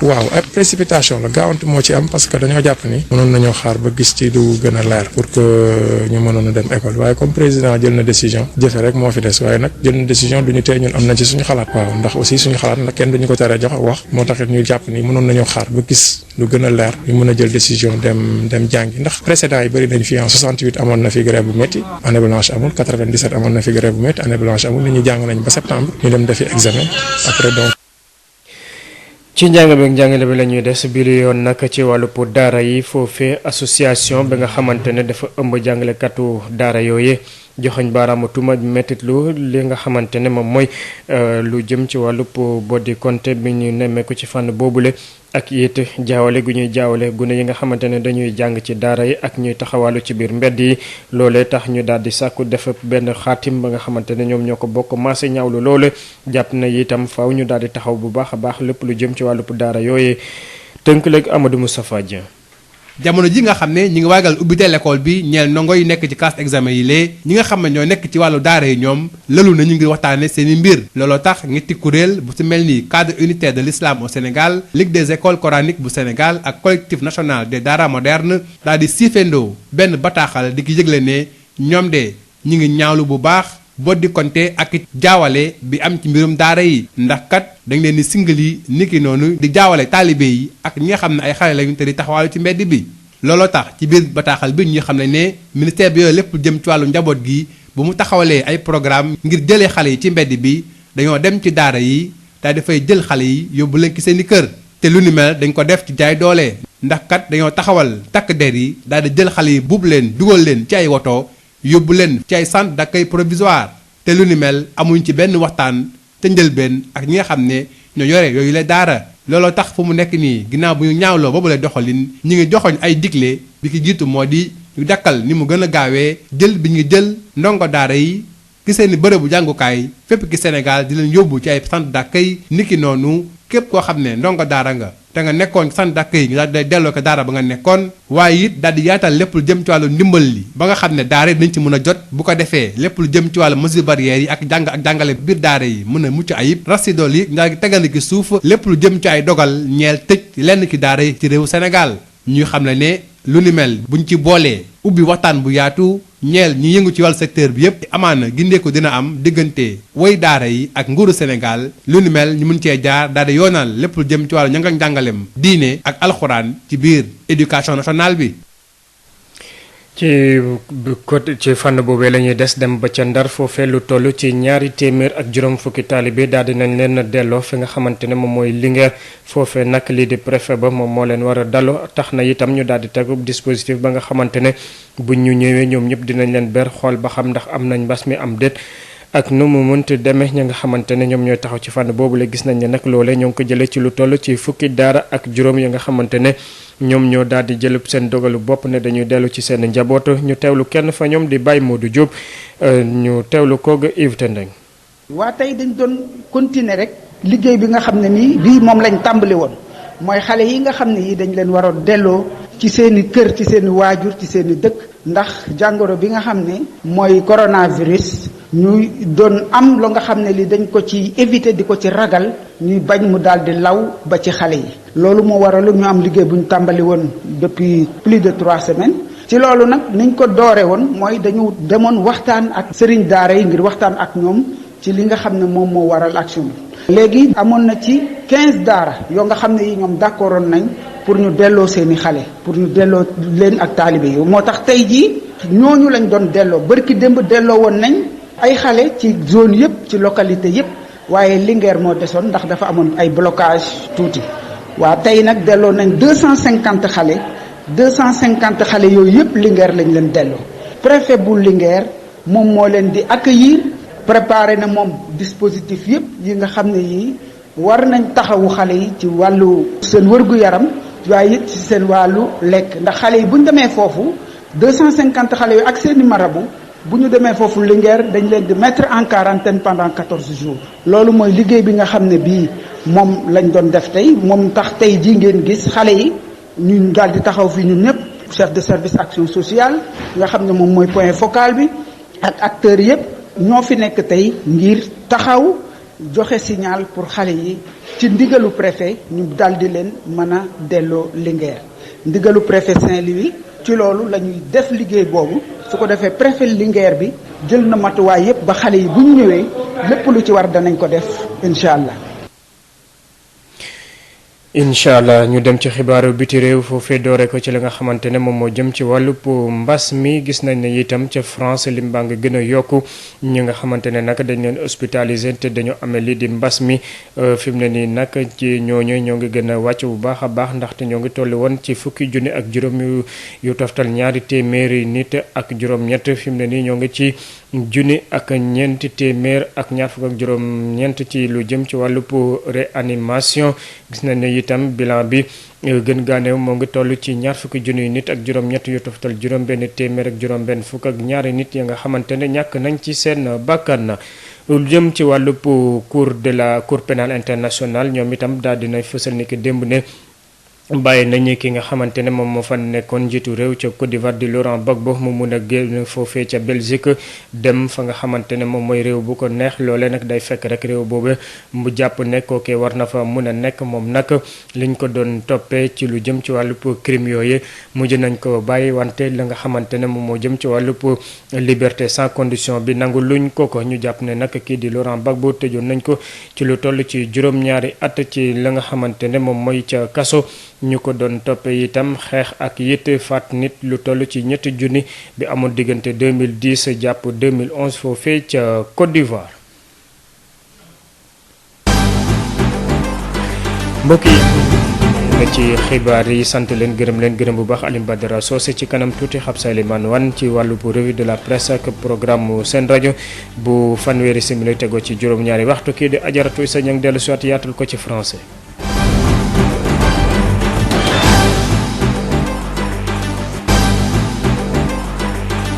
CSIP ñëpp ràññee ko ci compagnie sénégalaise industrielle de PVC est une société spécialisée dans la production et la commercialisation de tuyaux en PVC et en PHD ñëpp ko ràññee ci réew mi ndax liggéey bu mucc ayib sous région bi fu nekk la ñuy fàqee di ñëw fii nga xam ne mooy Sénégal rafetlu seen liggéey lool naw leen lool ñu leen di proposer gamme boo xam ne dafa jëm ci diamètre 20 ba diamètre 400 millimètres lépp jëm ci ay évacuation assainissement pression ak adduction d'eau potable. Nous avons aussi des tubes télécom et des tubes orange loo namm ci tube orange wala tube télécom fekk ko ci ñun. Nous disposons aussi d'un parc industriel relativement jeune amit laboratoire boo xam ni bokk na ci yi nga xam ne moom mujjee génn ci àdduna bi amit capacité de production bu doy loo ci soxla rek ñu defal la ko ba noppi it dañ lay jàppale ci rapport qualité prix toppatoo la xool say bëgg-bëgg gunge la jàppale la am nañu équipe bu dynamique boo xam ne loolu rek moo ko tax a jug dañuy fexe client bii bëgg lool di kontaan lool lu ñu la jox nga ne gongo. Compagnie sénégalaise industrielle de PVC ña nga ca domaine industriel de Diamniadio lo numéro 66 appelez-nous au 33 950 54 54 woo leen ci 33 950 54 54 70 569 03 69 70 638 00 71 mail csip@csip.sn visitez notre site web www.csip.sn. À l'établissement Mbaye Frères, votre confort à l'aide d'une production et distribution locale de qualité est notre unique priorité. À cet effet, nous vous proposons ce qui se fait de mieux en matière de confection de double vitrage, qui est un procédé qui permet une totale isolation acoustique et thermique. Plus de nuisances sonores, plus de transfert de chaleur et moins de dépenses d'énergie. L'établissement Baye Frères, c'est également un équipement de dernière technologie en ce qui concerne les finitions de verre, polissage prestige, biseautage 45 degrés, découpe sur gabarit. À l'établissement Baye Frères, tout le savoir-faire et l'expertise locale sont mis à la disposition pour une parfaite prise en charge de vos besoins et une totale satisfaction de notre clientèle. Adresse HLM 1, rue 13, avenue Cheikh Ahmadou Bamba, Dakar. Téléphone 33 864 75 15. CSIP et les établissements Mbaye et Frères vous offrent la revue de presse. Habsa Elimane Wane. Bonjour. Contestation de l'état d'urgence et du couvre-feu, Macky interpellé de toutes parts. C'est le titre qui barre la une de Sud Quotidien, qui indique qu'après l'assouplissement des mesures de restriction prises dans le cadre de la lutte contre la propagation de la Covid-19, avec la réouverture du fait de la pression de certains religieux et des opérateurs économiques, des lieux de culte et de commerce, le président de la République se retrouve face à un nouveau défi. Le quotidien du groupe Sud Communication souligne qu'au cœur de la nouvelle bataille d'opinion menée par certains acteurs de la société civile ou acteurs du transport, on retrouve la requête pressante de lever la mesure d'urgence assortie d'un couvre-feu décrété par le chef de l'État le 23 mars dernier. Le confrère de l'avenue Bourguiba se demande si le président de la République va encore céder une autre portion de la stratégie de lutte contre le nouveau coronavirus au Sénégal. Tribune répond et titre sur vers une prorogation du couvre-feu après l'état d'urgence instauré depuis bientôt 3 mois. Le confrère argumente et soutient que depuis le 23 mars dernier, le nombre de cas contacts comme le nombre issus de la transmission communautaire a fortement grimpé malgré le nombre de personnes considérées comme guéries. Face à une telle situation et malgré les mesures d'assouplissement récemment prises par le général en chef, tout peut nous conduire à une prorogation du couvre-feu. Mais dans quelles conditions? Maître Amadou Ali Kane, avocat à la Cour, se veut clair. Macky Sall peut ne pas passer par l'Assemblée nationale. Avis qui n'est pas partagé par l'avocat au barreau de Paris, Maître Abdoulaye Tine, selon qui, passé ce délai du 23 juin, il va falloir qu'une session parlementaire se réunisse pour pouvoir autoriser valablement la poursuite ou sinon les mesures prennent fin immédiatement. Quoi qu'il en soit, si la situation perdure, victime du Covid-19, le secteur du transport sera en grève générale. Ceci à partir du 1er juin, selon Goro Khouma de l'Union des routiers du Sénégal qui s'est confié à l'évidence. Critique révèle qu'avec la fermeture prolongée des frontières aériennes du Sénégal, que la destination est close jusqu'au 30 juin. C'est pour concentrer les énergies médicales sur la situation locale. Le pays qui a enregistré hier 2 décès. Il s'agit, selon l'enquête, de 2 hommes âgés respectivement de 75 ans et de 65 ans, décédés au centre Kiomo de l'hôpital de Fann de Dakar et à l'hôpital Ndamatou de Touba. Voilà qui nous mène à l'opposition violente à l'inhumation des morts du Covid-19. La stigmatisation jusqu'à la tombe, informe Rewmi Quotidien, qui relève que le ministère de la Santé est choqué. Le virus d'outre-tombe avec les contestations ou soulèvements populaires contre l'inhumation des victimes du coronavirus. Dr Ousmane Gueye du SNEPS rassure en ces termes, les corps sont traités par les sapeurs-pompiers et il n'y a aucun danger à enterrer dans nos cimetières. Il ajoute qu'on ne peut pas demander le rapatriement des corps et refuser l'inhumation à ceux qui sont au Sénégal. Après le saccage d'ambulances pour s'opposer à l'inhumation de personnes mortes de Covid-19 à Diamaguène, l'AS rapporte que la police arrête 4 des instigateurs. Attitude qui, selon le gouverneur de Dakar, Al-Hassan Sall, n'est pas sénégalais. C'est le délire qui s'empare de Dakar et Simoa Grand Place, qui donne la parole au général de brigade Morsec, commandant de la brigade des sapeurs-pompiers. Il déclare « Les dépouilles font l'objet d'un traitement sécurisé ». Plus jamais ça, lance 24 heures. Ce n'est pas compréhensible, soutient Dr Aloïse Waly Diouf du ministère de la Santé et de l'Action sociale, à travers les colonnes de Rewmi Quotidien. Au moment où Vox Populi informe du désespoir et colère des populations désabusées, notamment avec la grogne face aux lenteurs dans la distribution de l'aide alimentaire. De Dakar à Rufisque, en passant par Thiès, Kaolack et Linguère, entre autres, beaucoup n'ont pas encore vu la couleur du riz de Macky. Le président de la République, restons avec lui, avec le Soleil, qui renseigne que pour la relance post-Covid-19 de l'économie des pays africains, Macky lance un appel au G20. Maître Wade, le panafricaniste, souffle sur sa 94e bougie bien remplie, estime Direct News, dont l'apparition du jour parle en détail du brillant intellectuel et africain le plus diplômé du Caire au Cap, comme aimé à dire Iba Der Thiam. Les Échos rapportent qu'avec la plainte du syndicat des cadres de Sénélec auprès des corps de contrôle, l'OFNAC et la RMP fouillent le contrat de Mactar Cissé. Un désaveu terrible pour un ministre en fonction, estime le confrère. Libération revient sur le scandale de pédopornographie. 4 grands, entre guillemets, coachés les mineurs. Ils sont visés pour pédophilie et viol. Libération rapporte que 12 personnes, dont 6 mineurs, sont à garde à vue. Stade, le quotidien du sport, s'intéresse au chamboulement du calendrier mondial. La CAN est-elle possible en 2021? Se demande le confrère. Trop tôt pour répondre à cette question d'après Roger Mila. Trop tôt de répondre à ces questions selon Roger Mila et Franck Simon de déclarer « Je reste optimiste ». Terminons par Sunu Lamb. Zos et Balla Diouf à la retraite, Boy Sey en Espagne, Baki Seras à l'arrêt, la reine perd c'est Bad Boy. Sunu lamb rappelle que Zoss est un showman né, Balla Diouf, un vrai cœur de lion, Boy Sey est le phénomène dur à cuire et Bathie Seras, le magicien. C'est tout. À vos journaux et très bonne lecture. CSIP ñëpp ràññee ko ci compagnie sénégalaise industrielle de PVC est une société spécialisée dans la production et la commercialisation de tuyaux en PVC et en PHD ñëpp ko ràññee ci réew mi ndax liggéey bu mucc ayib sous région bi fu nekk la ñuy fàqee di ñëw fii nga xam ne mooy Sénégal rafetlu seen liggéey lool naw leen lool ñu leen di proposer gamme boo xam ne dafa jëm ci diamètre 20 ba diamètre 400 millimètres lépp jëm ci ay évacuation assainissement pression ak adduction d'eau potable. Nous avons aussi des tubes télécom et des tubes orange. Loo namm ci tube orange wala tube télécom fekk ko ci ñun. Nous disposons aussi d'un parc industriel relativement jeune. Amit laboratoire boo xam ni bokk na ci yi nga xam ne moo mujjee génn ci àdduna bi. Amit capacité de production bu doy. Loo ci soxla rek ñu defal la ko. Ba noppi it dañ lay jàppale ci rapport qualité prix. Toppatoo la xool say bëgg-bëgg gunge la jàppale la am nañu équipe bu dynamique boo xam ni loolu rek moo ko tax a jug dañuy fexe client bi bëgg lool di kontaan lool lu ñu la jox nga ne gongo. Compagnie sénégalaise industrielle de PVC ña nga ca domaine industriel de Diamniadio lo numéro 66 appelez-nous au 33 950 54 54 woo leen ci 33 950 54 54 70 569 03 69 70 638 00 71 mail csip@csip.sn. Visitez notre site web www.csip.sn.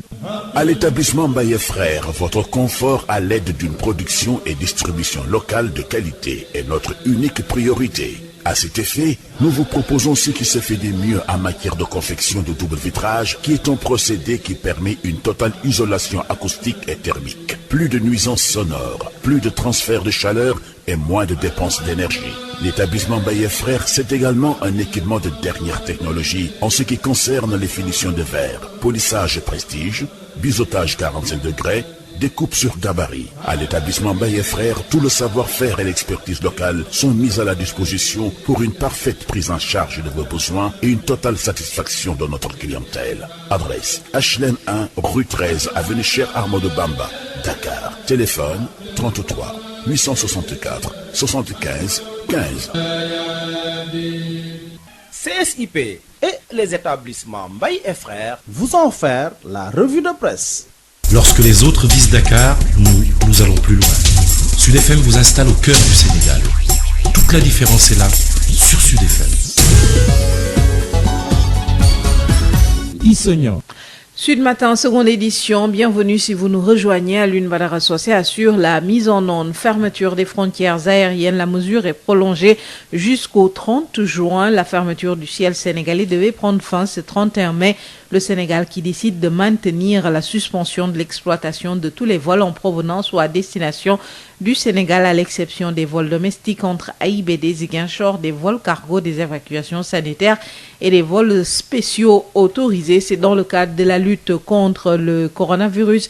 Un cas de décès a d'ailleurs été constaté parmi les collaborateurs ou membres du personnel de l'Institut Pasteur testé positif. L'Institut Pasteur rappelle que ses agents et leurs familles sont aussi confrontés aux mêmes contraintes, risques et réalités de vie que tous les Sénégalais avec qui ils partagent le même cadre de vie et les mêmes préoccupations. Le virus n'épargne personne, a dit l'Institut Pasteur de Dakar, mobilisé aux côtés des autorités et des populations contre cette pandémie. Hier, 2 nouveaux décès ont été enregistrés.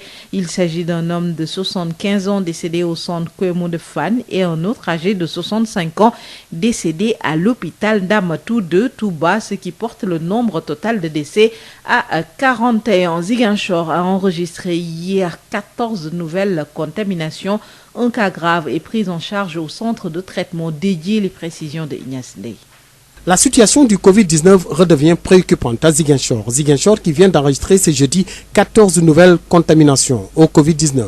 14 cas testés positifs à Ziguinchor, des cas issus du cas déclaré cas communautaire signalé ces dernières 72 heures au quartier Boko dans la commune de Ziguinchor. Un homme âgé de 73 ans. Et la liste des contaminations risque de s'allonger puisqu'une vingtaine de cas contacts suivis par les autorités sanitaires de la région. Et comme si cela ne suffisait pas, un cas grave est également signalé parmi les patients sous traitement en ce moment au centre de traitement de l'hôpital régional de Ziguinchor.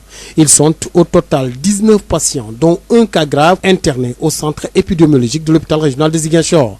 Alors qu'il ne restait plus que 4 cas importés, tous en provenance de la Guinée-Bissau, voilà que Ziguinchor replonge dans la pandémie avec cette courbe ascendante de cas positifs au coronavirus. Ce qui a fini d'installer la psychose chez les populations de Ziguinchor, mais aussi du côté du corps médical qui ne cache plus ses craintes avec la croissance de cas positifs détectés ces dernières heures à Ziguinchor.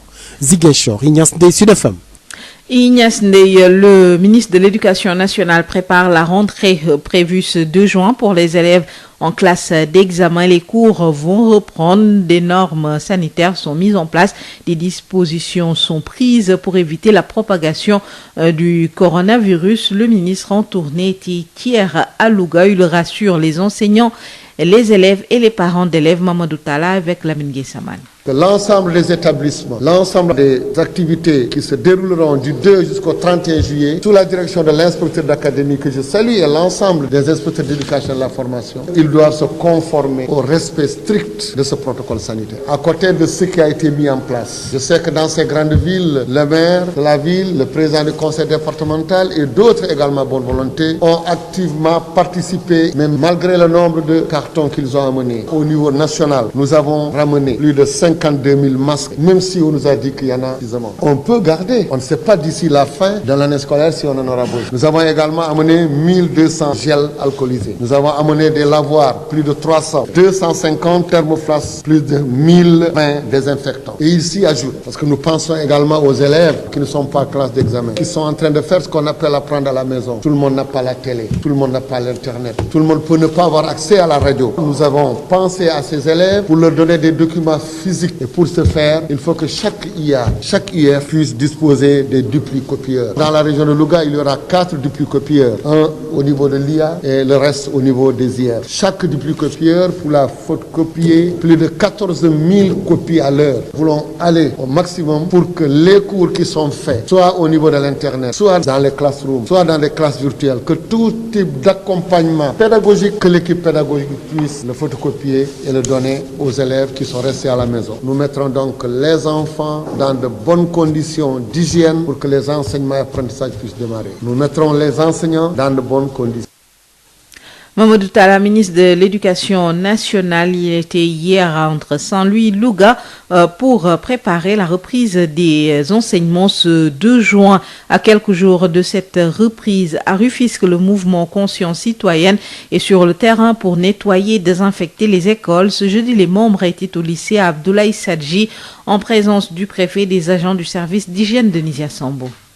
À quelques jours de la reprise des cours pour les classes d'examen, toutes les écoles publiques comme privées de la ville de Rufisque sont nettoyées et désinfectées. À l'exception des écoles de la commune de Rufisque-Est, le mouvement Conscience Citoyenne s'est engagé à prendre les moyens nécessaires pour accompagner l'État dans les opérations de désinfection. Abdoulaye Sissé, coordonnateur du mouvement Conscience Citoyenne Ande Defar Teungueth. Bientôt, nos enfants vont retourner dans les salles de classe, ceux qui sont en classe d'examen. C'est pourquoi le mouvement a pris l'initiative de nettoyer et de désinfecter ces lieux.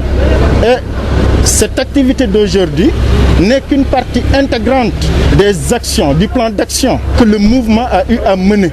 Le mouvement Conscience Citoyenne a initié une campagne de désinfection des écoles, des districts sanitaires, des marchés et des lieux de culte. Depuis quelque temps, un certain relâchement est noté au sein de la population. Abdoulaye Sissé invite les populations à toujours rester prudents. Nous ne cessons d'inciter les populations, de les sensibiliser à respecter les mesures barrières.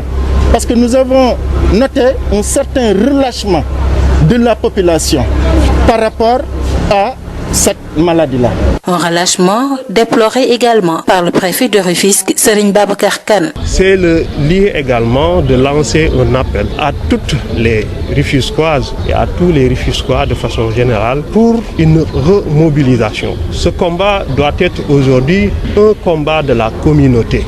Nous demandons aux acteurs communautaires de s'investir davantage aux côtés des pouvoirs publics, de s'ériger en sentinelle dans la mobilisation, dans la sensibilisation et dans la communication. Parce que c'est seulement par cette arme communautaire que nous réussirons à combattre cette pandémie. Pour rappel, le mouvement citoyen est composé de jeunes cadres représentés un peu partout à travers le pays. Le mouvement a eu à distribuer plus de 100 000 masques pour le respect des gestes barrières. Rufisque, Denisia Sambou pour Sud FM. Denisia Sambou, à Kaffrine, 148 enseignants sont de retour. Ils ont été accueillis au conseil départemental par le préfet, les autorités médicales et les partenaires de l'école. La coordonnatrice régionale de la COSIDEP a salué le dispositif sanitaire mis en place pour tester les enseignants et élèves en provenance des autres régions. Vous avez entendu la réaction de Aïssatou Sanougay, la coordonnatrice de l'antenne régionale de la COSIDEP dans notre précédente édition.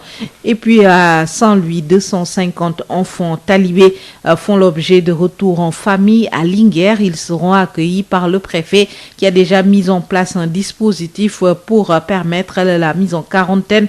Le chef du service de l'AMO de Saint-Louis révèle que 15 daras se sont portés volontaires pour le retour en famille de ces enfants talibés. Covid-19, la situation est devenue infernale pour le regroupement des transporteurs et chauffeurs du département de Tivaouane.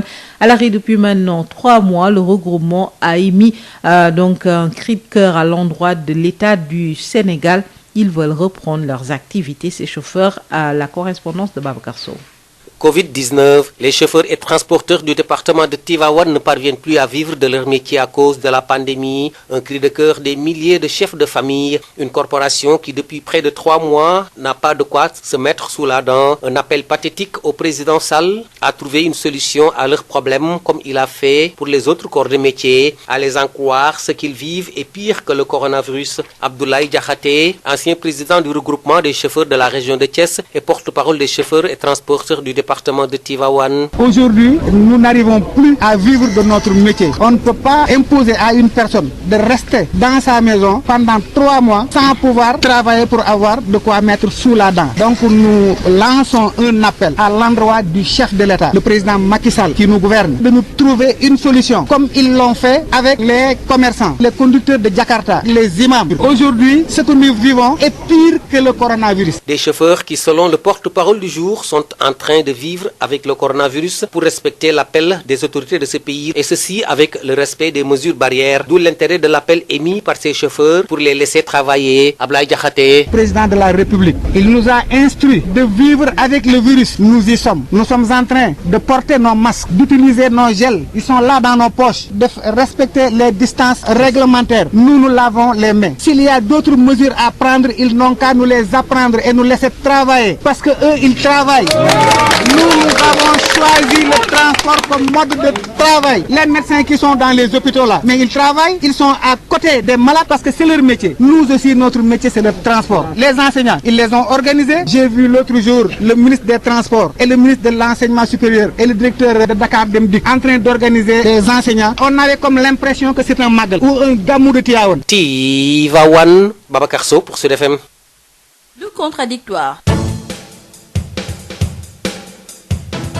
Le contradictoire, les lundis et vendredis, tous les sujets à controverse seront débattus dans le contradictoire. Un sujet, 2 invités pour un regard croisé. Le contradictoire, c'est tous les lundis et vendredis sur Sud FM Sen Radio.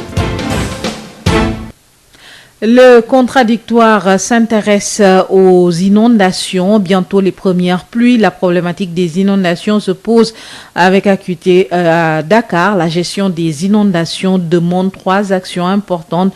Une bonne cartographie des zones à risque, une bonne étude du niveau d'écoulement des eaux dans les grands ouvrages, la prévention du risque par la surveillance. On en parle avec nos invités ce matin. Nous accueillons le colonel à la retraite Mamadou Ath, expert en gestion des catastrophes et des situations d'urgence. Le colonel Mamadou Ath est interrogé par Babacar Samb. Mamadou Ath, bonjour. Bonjour.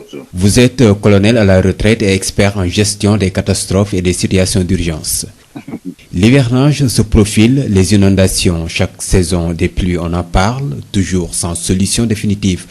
En fait, où est-ce que ça pêche? Oui, avant de revenir sur où est-ce que ça pêche, moi je suis heureux de parler d'inondation maintenant parce que je l'ai rappelé dans la gestion de la pandémie. dans notre scénario, nous avions introduit la pandémie pendant l'hivernage pour permettre de faire face à plusieurs risques en même temps. Et je rappelle aussi que notre stratégie de lutte est fondée sur la réduction des risques plutôt que sur la lutte, c'est-à-dire sur la prévention. N'est-ce pas? Elle est fondée sur la plateforme de Sendai et de Yogo, qui tous nous demandent de faire plus de prévention que de lutte. Alors, dans ce contexte-là, vous me posez déjà la question de savoir qu'est-ce qui pêche. Moi, je crois que c'est souvent au Sénégal, dans les plans, la synergie d'action pose problème. J'ai remarqué déjà qu'il y a eu beaucoup d'activités de relèvement qui ont été faites, mais quelle est la coordination entre toutes ces actions? Parce que la gestion des catastrophes demande d'abord trois actions extrêmement importantes. Il faut connaître les risques. Ça, je crois que les sapeurs-pompiers ont une bonne cartographie des risques au Sénégal d'inondation. Il faut réduire le risque. C'est-à-dire ça fait maintenant le ministère de l'infrastructure, etc. C'est le dimensionnement par le dimensionnement des ouvrages d'art. C'est-à-dire qu'on construit un ouvrage d'art, il faut que le dimensionnement permette de prendre en charge le niveau d'eau, d'écoulement d'eau. Ensuite, il y a la prévention du risque par la surveillance, justement. Donc, mais tout ça, c'est diverses structures qui le font. Mais quelle est la coordination de l'ensemble de ces structures? Je crois que c'est là où ça pêche. Alors, quelle est la stratégie adoptée pour lutter contre les inondations? Il faut d'abord une meilleure synergie des actions. Et comment? Parce que nous avons un plan. Parce on oublie souvent que nous avons un plan qu'on appelle le plan Orsec. C'est le cadre opérationnel, c'est le plan Orsec. La plateforme de réduction des risques et catastrophes du Sénégal. Et puis, au niveau opérationnel, on a les sapeurs-pompiers, on a aussi le plan subsidiaire des armées. Mais vous allez voir dans la mise en œuvre, les gens ne parleront jamais du plan subsidiaire des armées, alors que la subsidiarité des armées, avec son expertise, etc., permet de renforcer le plan national. Mais les gens vont directement, ils vont aller vers les sapeurs-pompiers sans mettre en place un plan synergique, c'est-à-dire un plan qui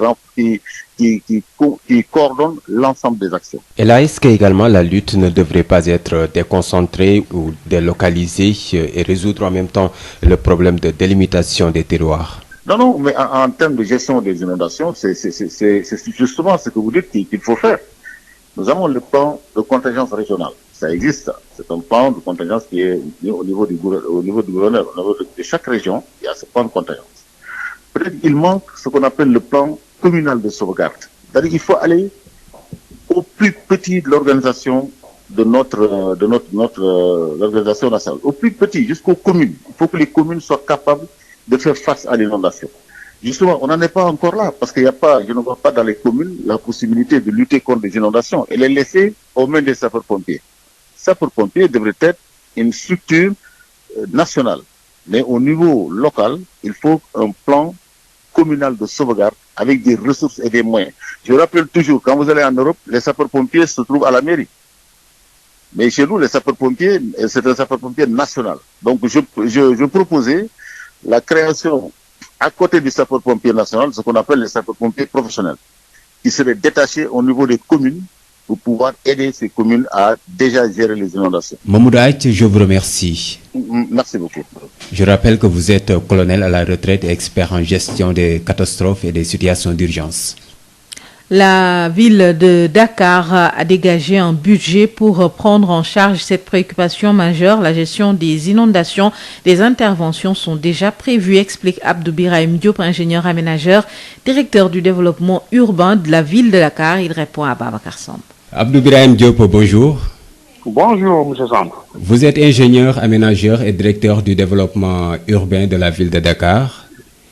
L'hivernage approche, certaines régions du pays ont tout de même enregistré leur première pluie. Des manifestations pluviométriques très importantes sont attendues selon les prévisions. La menace d'inondation s'amplifie à Dakar. Est-ce que les dispositions sont déjà prises cette année? Ah oui, je vous remercie, M. Samb. Pour répondre à cette question, je dirais que oui, la ville de Dakar a pris des dispositions vraiment comme à l'accoutumée pour prendre en compte les inondations qui peuvent survenir à Dakar. Parce que vous êtes sans ignorer que Dakar, avec sa position de presqu'île, mais aussi avec aussi des zones inondables, connaît de façon récurrente des problèmes d'inondation. Je dirais que de par nos compétences, par la loi, tout ce qui est assainissement est du ressort de l'État, donc à travers l'Office national de l'assainissement. Mais la ville de Dakar, dans ses compétences de planification, dans ses compétences générales, dans ses compétences en matière d'urbanisme et d'habitat, et aussi de par ses compétences en matière aussi de gestion de l'environnement, prend aussi en compte vraiment cet aspect vraiment qui est très important dans la gestion du cadre de vie. Ce qui fait que dans le budget de la ville, chaque année, des ressources sont allouées vraiment pour juguler vraiment ce mal que connaissent donc les populations. On peut savoir les estimations, s'il vous plaît? Comme ça, je ne peux pas dire sur le budget le montant déjà alloué pour ça, mais ce que je peux dire, c'est que nous avons signé des contrats avec des entreprises qui s'occupent vraiment de tout ce qu'il y a comme logistique en matière de gestion des inondations, les hydrocureurs, des pelles mécaniques pour donc faire de sorte que les canaux à ciel ouvert qui sont le curage des canaux à ciel ouvert qui sont donc de la responsabilité de la ville vraiment soient curés chaque année. Donc ça c'est des contrats que nous signons annuellement. Mais aussi il y a aussi un dispositif de motopompe que nous avons acquis et que nous mettons donc à la disposition des communes et aussi des zones inondables chaque année. Voilà. Mais pour d'emblée, tu vas dire un montant, il ne faut pas le dire comme ça. Voilà, concernant la cartographie des zones à risque, quelles sont les localités les plus touchées par les inondations? Bon, pour les localités qui sont sujettes aux inondations, on peut parler par exemple de Grand Yoff, vraiment qui est situé dans une cuvette. Il y a aussi d'autres communes, par exemple au niveau de Hann-Bel-Air, il y a aussi des inondations récurrentes. Au niveau des parcs de Séné, il y a des inondations. Et même au niveau des communes où vraiment on ne souffre pas, comme la commune de Ngor, souvent il y a des zones inondables. Donc on peut dire que dans au moins une bonne dizaine de communes sur les 19 que compte la ville de Dakar, il y a des zones qui sont inondables. Donc la ville de Dakar va intervenir au niveau de toutes ces localités? Mais toutes les années, à chaque fois que de besoin, la ville de Dakar met en place un dispositif vraiment pour appuyer les communes et aussi appuyer aussi le dispositif mis en place vraiment pour juguler donc ce problème. Canal Plus mu ngi leen di ñaanal bëccëgu jàmm. Sud FM. Il est 8h.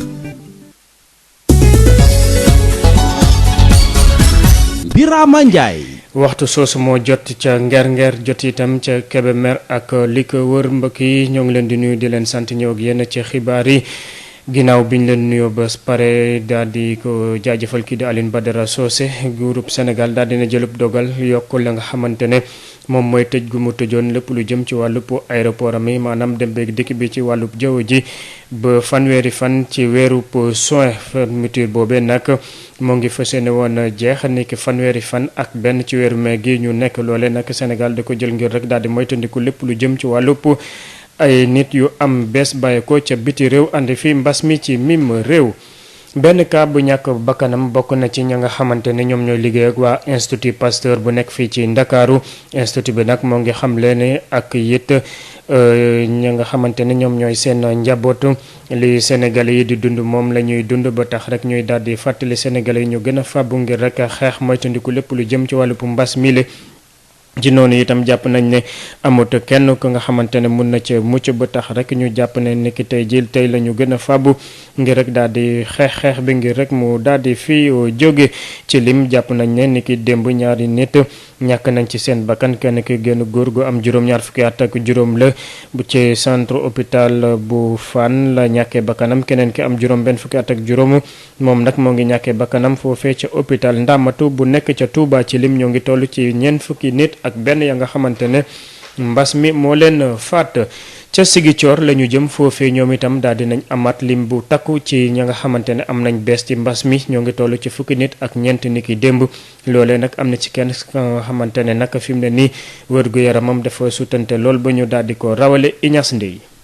situation feebar bi di coronavirus mu ngi tàmbali di jéggi wat dayoo fii ci diwaanu Ziguinchor bu ñu jàpp ni ci jeudi bi am na fukk ak ñaari cas positif yu bees yi nga xamante ni nemmeeku nañ ko di ay cas positif yu bàyyeeko ci cas bi ñu jàpp ni cas communautaire la te ñu jot ko nemmeeku fan yi ñu génn ci quartier bu ko fii ci commune Ziguinchor di benn góor bu am lu toll ci 73 ans. ñu jàpp ni sax suñu deful ndànk cas yi mun naa yokku ci waxtu yu ñu dëgmal ginnaaw ay cas contact yi nga xamante ni kilifa yi ñu ngi leen di suivre cas contact yi ni mel bàyyeekoo ci cas bi nga xamante ni nemmeeku woon nañ ko ci Bukot ci fan yi ñu génn mel ni loolu doyul ci ñi nga xamante ni jamono yi ñoom la ñuy faj ci hôpital régional Ziguinchor ci centre de traitement bi am na ci jamono yi benn cas bu graaw tey jii ñu ngi toll ci fukk ak juróom-ñeenti malade yi nga xamante ni jamono yi ñu ngi leen dalal ci hôpital régional Ziguinchor ci centre de traitement bokk na ci cas yi ni mel benn cas bu grave bi nga xamante ni mu ngi nekk foofu ginnaaw bi ñu demoon ba jàpp ni sax feebar bi jóge na fi ginnaaw cas locaux yi ñi nga xamante ni ñoo yore feebar bi fii ci diwaanu Ziguinchor kenn nekkatul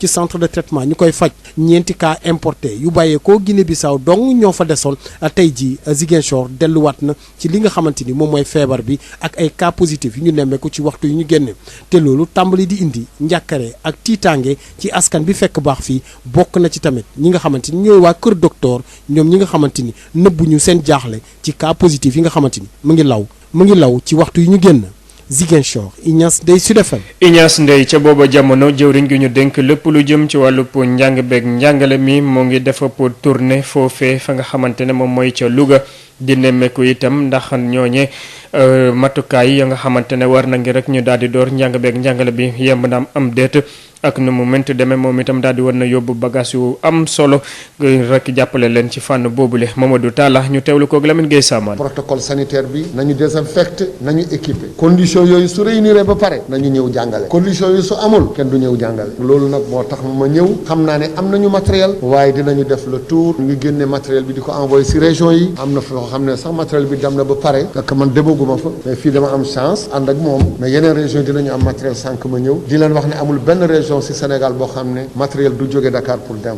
matériel boobu nag lan moo fa nekk ay duplicopieur ñoo xam ne ñoom amuñu classe d'examen ou bien mun na am dañu feebar ou leneen dañu jox IEF bu nekk ak IA bu nekk benn duplicopieur boo xam ne mun na imprimer plus de 14 000 à la minute dinañu indi masque mooy li ñu indi fii ci Louga gel lavoir thermoflash désinfectant loolu aussi la ñu fekk fii comme matériel di wax ne communauté éducative bi moo war a jóg appel bi may lancé fii rek ci Louga mooy que comme matériel bi ñëw na classe yi désinfecté nañu leen responsable yi toog nañu le gouverneur l'IA les inspecteurs d'éducation ak formation ak enseignants yi ak par ñun ñëpp nañu nekk benn ànd le jour J ñu commencé le 2 encadré xale yi ba le 31 comme yeneen réew yi ñu mën a def seen année foo mënta dem ci àddina bi léegi nit ñi ñu ngi jéem a seet nan la ñu def pour tijji même si suñu région bi dans l'espace UEMOA loolu am na CEDEAO noonu la mel Sénégal waruñu des ci ginnaaw loolu moo tax enseignants yi ñu ne ma te le ministre ñun gis nañu chaque jour gendarme yi ay policiers yi ñu ngi ci mbedd yi guddi ak bëccëg gis nañu médecins yi ñu ngi ak malade waa kër docteur yi ñun aussi ay patriotes lañu comme ay patriotes lañu président woote na dinañu jóg ñëw jàngale xale yi parce que ñoom ñooy espoir bu suba ñoom mooy espoir demain di la wax ne les conditions sont bonnes donc léegi nañu démarrer.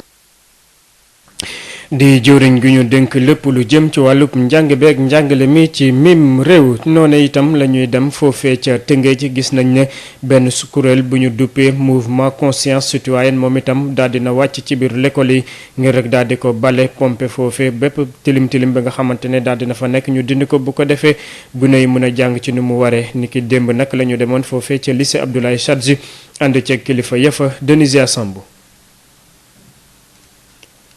gannaaw ba mu desee ay fan rek ngir ndongo yi tàmbaliwaat jàng bi ci l'école yi école publique niki privé yi nekk ci ville Rufisque nettoyé nañ leen ba sax désinfecté leen bu weesoo yi nekk ci commune Rufisque Est mouvement conscience citoyenne nag moo jël engagement nettoyé ka ngir mu mën a dalal ndongo yi Abdoulaye Cissé coordonnateur mouvement conscience citoyenne ànd defar Tëngéej. gis nañ ne son excellence le président Macky Sall décidé na à ce que ñu ibbiwaat école yi ak lieu de culture ñu ne kon ñun il faut que ñu contribuer danañu pomper lépp la nga xamante ne école la ak lycée ba nga xamante ne mu ngi fii ci biir Rufisque Est ak lépp la nga xamante ne district sanitaire la lépp la nga xamante ne marché la lépp la nga xamante ne lieu de culte la. jamono ji nag ñu nemmeeku bàyyeeku ci askan wi Abdou Lahad Cissé di woo askan wi ci ñu gën a moytu. Nous ne cessons d'inciter les populations, de les sensibiliser à respecter les mesures barrières. bàyyeeku boo xam ne tamit préfet wu Tëngéej Serigne Babacar Kane a ngi kay nakarlu.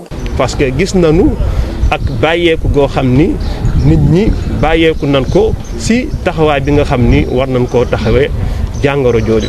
kon tey ñoom bu ñu nekkee ay nit ñoo xam ni ci communauté bi la ñu nekk ñëw ci seen doole ak ci seen mën-mën ñu taxaw pour gunge état ci xeex boobu loolu dafay dalal sunu xel ndax dafay wane ni ba léegi am na ñoo xam ni jàpp nañ ni xeex bi dafa war a continuer fi mu toll nii il faut que communauté bi dugal ci loxoom bu baax a baax il faut que acteurs communautaires yi jàpp ci xeex bi pour ñu mën a daan jàngoro ji nga xam ni moom moo fi nekk ñu tuddee ko coronavirus. ci fàttali mouvement conscience citoyenne bokk na ci ñi ci bokk ay jeunes cadres yoo xam ne ñu ngi leen teewal fépp ci réew mi mouvement bi jot naa sax séddale lu toll ci téeméeri junniy masque ci réew mi ngir askan wi respecté gestes barrières yi. Tëngéej Denisia Sambo pour Sudef. ginnaaw Tëngéej ñu dem ca Ndukuman foofee ca Kaffrine téeméer ak ñeent fukk ak juróom-ñetti jàngalekat daal dinañ leen fa delloo loolee nag ñoo ngi leen daloo ci conseil départemental ba ci teewaayu préfet ba di Amadou Diop jàpp nañ ne itam coordinatrice régionale bu COSYDEPS dina rafetlu loole ak taxawaay gi nga xamante ne war nañ ko ci taxaw ci lépp jul jëm ci wàllu wér-gu-yaram Aïssatou Sanu Gueye lay wéyoo ñu teewlu kooku Mamadou Camara. bi ñu ñëwee nag au niveau du conseil 4 bis moo fi wàcc tey 4 bis yi buñ ko tënkee téeméeri jàngalekat wàcc nañ ci ñu teg ñeent fukk ak juróom-ñett muy ñeenti bis yi léegi nag bi ñu ñëwee fekk nañ ñu teg benn dispositif bi mooy ñaari équipe bu santé moo fi nekk bi ñu ñëwee dañuy jël di wàccee bis par bis ko defee ñu mun leen a defal test avec thermoflash yi xool seen température ni ñu organiser woo nag mooy dañu njëkk a wàccee benn bis ñooñu bu ñu leen seetee ba pare ñu delloo leen ñu ne leen ñu yëgaat ci seen bis bu ko defee beneen bis soog a wàcc pour ñu bañ regroupement am fi dajaloo bi benn ñaar aussi comme dañ leen di seet te xamuñ ndax am na ñu ànd ak virus bi wala déet loolu moo tax bu ñu seetee par bis ñooñu dañ leen di wax ñu dellu ci seen oto ba ñu dugg ñu soog a woo ñeneen ñu soog a wàcc. ci dispositif bi ba tey jël nañ ci en charge aussi ay élèves am na ci jàngalekat yoo xam ne dañoo ñëw ànd ak seen i doom donc ñooñu aussi dañ leen di jël ci dispositif bi duñ leen boole ak listu jàngalekat yi dañ leen def seen liste bopp ñoom élèves yooyu élève bu ci nekk dinañ la laaj sa numéro téléphone laaj la ban école ngay jàngee pour buñ paree ñu mun a jël élèves yooyu mun leen a repérer ci seen école yi ñu war a jàngee.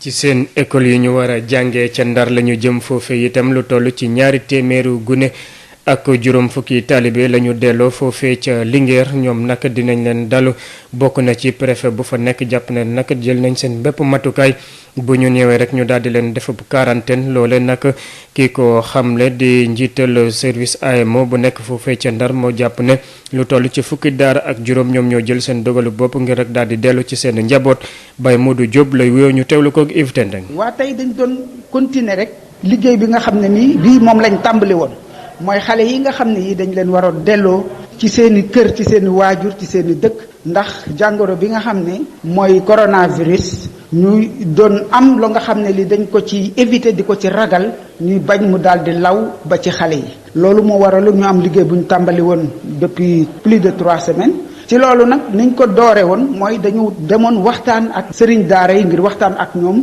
ci li nga xam ne moom moo waral action bi léegi amoon na ci 15 daara yoo nga xam ne yi ñoom d'accordoon nañ pour ñu delloo seeni xale pour ñu delloo leen ak taalibe yi moo tax tey jii ñooñu lañ doon delloo bërki démb delloo woon nañ ay xale ci zone yëpp ci localité yëpp waaye Linguère moo desoon ndax dafa amoon ay blocage tuuti waa tey nag delloo nañ 250 xale 250 xale yooyu yëpp Linguère lañ leen delloo préfet bu Linguère moom moo leen di accueillir préparé na moom dispositif yëpp yi nga xam ne yii war nañ taxawu xale yi ci wàllu seen wërgu-yaram waaye it ci seen wàllu lekk ndax xale yi bu ñu demee foofu 250 xale yooyu ak seeni marabu bu ñu demee foofu Linguère dañ leen di mettre en quarantaine pendant 14 jours loolu mooy liggéey bi nga xam ne bii moom lañ doon def tey moom tax tey jii ngeen gis xale yi ñu daal di taxaw fi ñun ñëpp chef de service action sociale nga xam ne moom mooy point focal bi ak acteurs yëpp ñoo fi nekk tey ngir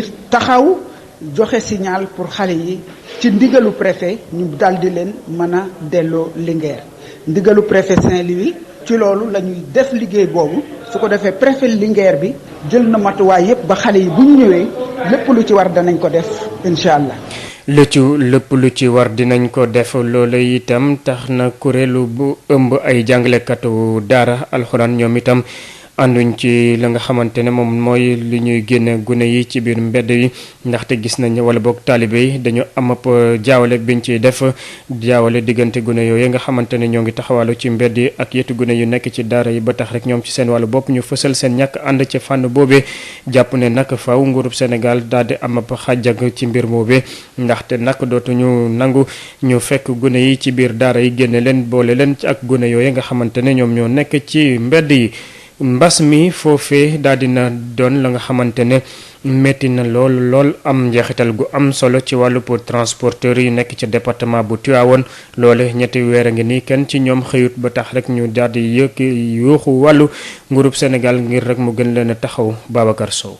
Covid-19 chauffeur si ak transporteurs yi nekk ci département bu Tivaouane nag jamono jii mënatuñoo dund ci li ñuy liggéey te leen warlu ko lu dul feebar bi ak yoox goo xam ni lu toll ci junni boroomi njaboot yoo xam ni yi lu toll ci ñetti weer a ngi nii amuñu lu ñu dundee rawatina lu ñu dundale seen njaboot ak yoox yu ñu jëmale ci njiitu réew mi président Macky Sall ngir mu andi leen saafara seen i jafe-jafe ni mu ko defee ci yeneen corps de métier yi nga xamee ni ba ñu yooxoo daal lañ leen wàllu nee nañu daal li ñuy dund moo yées coronavirus Manar Niang président kuréel gi ëmb chauffeur si ak transporteurs yi yeewoo ci département bu Tivaouane. toogaay miti na de ñaari weer ba ñetti weer kuñ ko tëj sa kër nga war a lekk war a naan yor fa ak njaboot amoo dara loo leen jox kenn dimbali wala loolu boo ko see am ci àddina nit ki nga xam ne def nga ko loolu war ngaa mën a dem teetal ko aw yoon woo ko mën a dimbalee nit bu ñaanee dafa jaaxle état mën a dimbali ba dul egg ci ñaan réew mi attan na ko noonu xam nañ ko waaye nag tëj gi ñu tëj suñu kër yi miti na de. ci wàllu wi li mel ñu teewlu ko ak Babacar Samb. Mamadou Athie maa ngi lay nuyu. maa ngi nuyu auditeurs yi. colonel nga à la retraite waaye itam sa xam-xam dafa màcc jëm ci wàllum gestion des catastrophes ak itam lii di situation d'urgence lii di wàllum nawet daanaka dugg nañ si fii ci réewum Sénégal ku ne nawet nag wax wàllum mbënd te at bu jot ñu daal di si jëm indi ay saafara waaye ba léegi furaas lii di problème bi mu ngi gën di wëy ana fan la manquement yi daal di féete. waaw maa ngi lay rappeler sànq ne ñun bi ñuy defar plan pandémie du Sénégal. ñu ngi ko indi plan pandémie ci biir hivernage loolu ci biir mbënd bi mbënd am na pandémie am na xam nga léegi loolu suñu scénario boobu ñu bëgg a ñëw àndal mbënd ak pandémie donc moo la wax mu ne fi mu sooxee parce que les risques mënuñu ko gérer benn il faut structure nationale coordination c'est-à-dire que ñëpp ku yore benn pàcc ñoo ñëpp mën a ànd xeex risques yi parce que plan lu ñuy wax plan ci risque lañ koy teg dafa am risque ak menace aléa menace et risque mais tous les plans yëpp ci risque lañ koy teg donc il faut que dañuy teg plan yi ci kaw ay risques mais risques yi mën na combiner comme par exemple li ngay wax ni ñu ngi jëm ci mbënd mi peut-être mais en même temps ñu ngi am pandémie en même temps ñu ngi am ay feebar yoo xam ne ñu ngi fi donc loolu yëpp dañ ko war a boole pour mën a xeex loolu yëpp en même temps ensuite il y a je disais toujours que pour nga def inondation il faut nga xam li ñuy wax cartographie c'est-à-dire nga xam fan la problème yi nekk fan mooy risque yi loolu je crois que xam nañ ko notamment Saint-Louis ouais, avec la brèche de Saint-Louis Dakar fii avec ak kii bi nu mu tudd la banlieue et cetera Yoff mais j'ai vu qu'ils font beaucoup d'efforts sur ça mais ça c'est des sapeurs-pompiers boo ñëwee ci prévisions yi ça c'est la météorologie et cetera qui nous aide à cela n'est-ce pas ensuite il y a le relèvement kooku c'est le ministère de la concession ñoom ñëpp dañu war a ànd def benn plan national il faut aussi que plan boobu wàcc ci biir communauté yi notamment les mairies je rappelle toujours que le plan communal de sauvegarde gisaguma ko fii Sénégal ci benn commune plan yooyu bu ñu ko amee dinañu mën a permettre communauté yi ñu xeex inondation bi avant muy nekk inondation bu national wala mu leen di yàqal loo xam ne mënoon nañ ko dès le départ au niveau local gérer. voilà boo demee ba wax li nga xamante ni moo di plan communal de sauvegarde est-ce que foofu li tamit li nga xamante ni ñoo di gox-goxaan yi duñu rencontrer ay jafe-jafe lu jëm ci délimitation li nga xamante ni moo di seeni terroir pour mën a gérer li ni mel. non parce que inondation du faale territoire parce que une inondation mën na bokk ci ñaari territoire je me rappelle bi ñuy def ñun plan armé bien sûr parce que ñun quand même on a cette capacité boobu di xool dañ daan boole communes yi parce que dañ ne benn inondation mën na am ci commune bi laal commune bële parce que mënul nekk forcément la donc il faut mu am c'est toujours en inondation toujours problème de coordination donc communes yi dañu war a am des systèmes coordonnés je me rappelle aux États-Unis def naa fa opération Safeguard américain nan la ñuy def dañuy jël benn état ñu jël 4 états yi ko wër ñoom ñëpp ñooy bokk benn plan parce que bu benn état inondé am mbënd mën na am effet ci beneen état bi donc il faut que ñuy jàng di mën a coordonner suñuy action notamment entre les communes comme une commune de Kaolack la commune de Sédhiou se mettre ensemble face aux risques dañuy xool risques yi ñu ne est-ce que bu amee fii du am fii ñooñu partager risque boobu ñu bokk seen benn plan communal de sauvegarde. Mamadou Ath maa ngi lay sant di la gërëm. merci beaucoup. di fàttali ne yow colonel nga à la retraite sa xam-xam màcc itam jëm ci wàllum gestion des catastrophes ak itam situation d'urgence. gam-gam bi bokk na ci donte ne sax ñoo ngi saytandiku lépp lu jëm ci wàllu inondation yooyu gis nañ ne nag loole nekkul ci ressort municipalité yi donte ne sax budget bu maire bu Ndakaaru moo ngi ci génne pàcc bu am solo ñu teewlu kenn ci ñoom di Abdou Biram Diop ingénieur aménageur et directeur développement urbain bu ville bu Dakar ñu teewlu ko Babacar Samb. Abdou Biram Diop maa ngi lay nuyu. maa ngi lay fay monsieur Samb. sa xam-xam dafa màcc jëm ci wàllum aménagement yaay itam directeur bu développement urbain bu ville bu Dakar lu jëm ci wàllum nawet gi daanaka ñu ngi ci daal di dugg yenn ci ay diwaan sax jot nañ see nemmeeku li nga xamante ni moo di aw taw te buñ nee taw fii ci diwaanu Ndakaaru lu jëm ci wàllum mbënd mi dafa doon fii gën a doy waar au niveau ville bu Dakar est-ce que am na ay matukaay yi ngeen fa jot a jël. waaw maa ngi lay gërëm monsieur Samb ci laaj boo xam ne bu am solo la. damay wax ci saa si ne la xànkañ chaque année mairie Dakar bu nawet bi dee ñëw dina fekk ne jël na ay dispositions yoo xam ne pour xool naka la ñuy def pour xeex ak mbënd. waaw ci kaw loolu dina am loo xamante ne day baax ci loolu nga xamale ko maanaam moom mooy li nga xam ne moom la yoon wax dañuy wax naan assainissement bokkul ci compétence yi nga xam ne moom la ñuy jaglelee gox-goxaan yi waaye du tee ñun. am nañu ay compétences générales ak ay compétences yoo xam ne li ñu koy waxee ci wàllu dëkkuwaay urbanisme ak habitat am nañu tamit ay compétences yoo xam ne ci wàllu aar alam bi encore tamit am nañu ay compétences générales yoo xam ne moom mooy day laal ci affaire cadre de vie maanaam dëkkuwaayu doomu aadama yi. donc ci kaw loolu ñun at bu ne bu ñuy jël suñu budget dinañu jël loo xam ne ay lu am solo lu am maanaa loo xam ne dañuy koy jagleel pour xeex mbënd. waaw loolu mën nañu wax ne at bu nekk dinañ koy fal di def. at mi est-ce que jot ngeen a xayma koppar gi ngeen nar a def ci mbënd mi. waaw comme fu mu nekk nii mënu ma la wax ne ñaata lañ ko dugal mais li nga xam ne moom laa la mën a wax moom mooy am na contrat boo xam ne liggéey nañ ko après un marché ak entreprise boo xamante ne lépp loo xam ne mooy nekk logistique bi nga xamante ne moom la ñuy soxla pour xeex mbënd bu jotee rek fi nga ko sàkkoo fi nga ko war a amee. dinañu mën a def appel ci boobu contrat.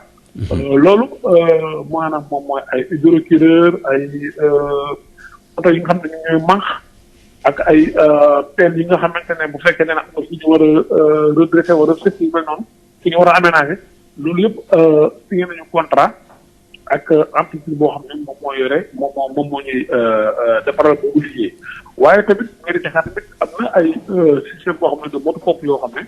yu mu jënd yoo xam ne dañ ko préposé fii ci suñu service technique yi nga xam ne saa bu fekkente ne am na ci gox yoo xamante ne goxaan yoo xam ne soxla nañ ko fa dinañ ko mën a jël mettre ko à leur disposition leen jàppale ci système de pompage bi bokk na tamit ci yi nga xam ne dañ koy def chaque année moom mooy le curage des canaux à ciel ouvert loolu tamit bokk na ci yi nga xam ne bokk na ci ñu jagle yooyu tamit ak bu nekk dinañu signé contrat ak ay entreprises spécialisées pour ñu ko defee ba nga xam ne ndox bu ñuy du tàkk day mën a dem directement jàll ci yoonam. waaw yooyu tamit mën nañ ko wax. voilà lu ñeel tamit li nga xamante ni moo di cartographie zone à risque yi maanaam bërëb yi nga xamante ni moom la inondation bi di gën di laal fii ci diwaanu Ndakaaru est-ce que jot ngeen ko def googule cartographie. kañ am nañu xam nañu bu baax a baax yi nga xam ne moom mooy les points noirs les zones inondables bëri nañu.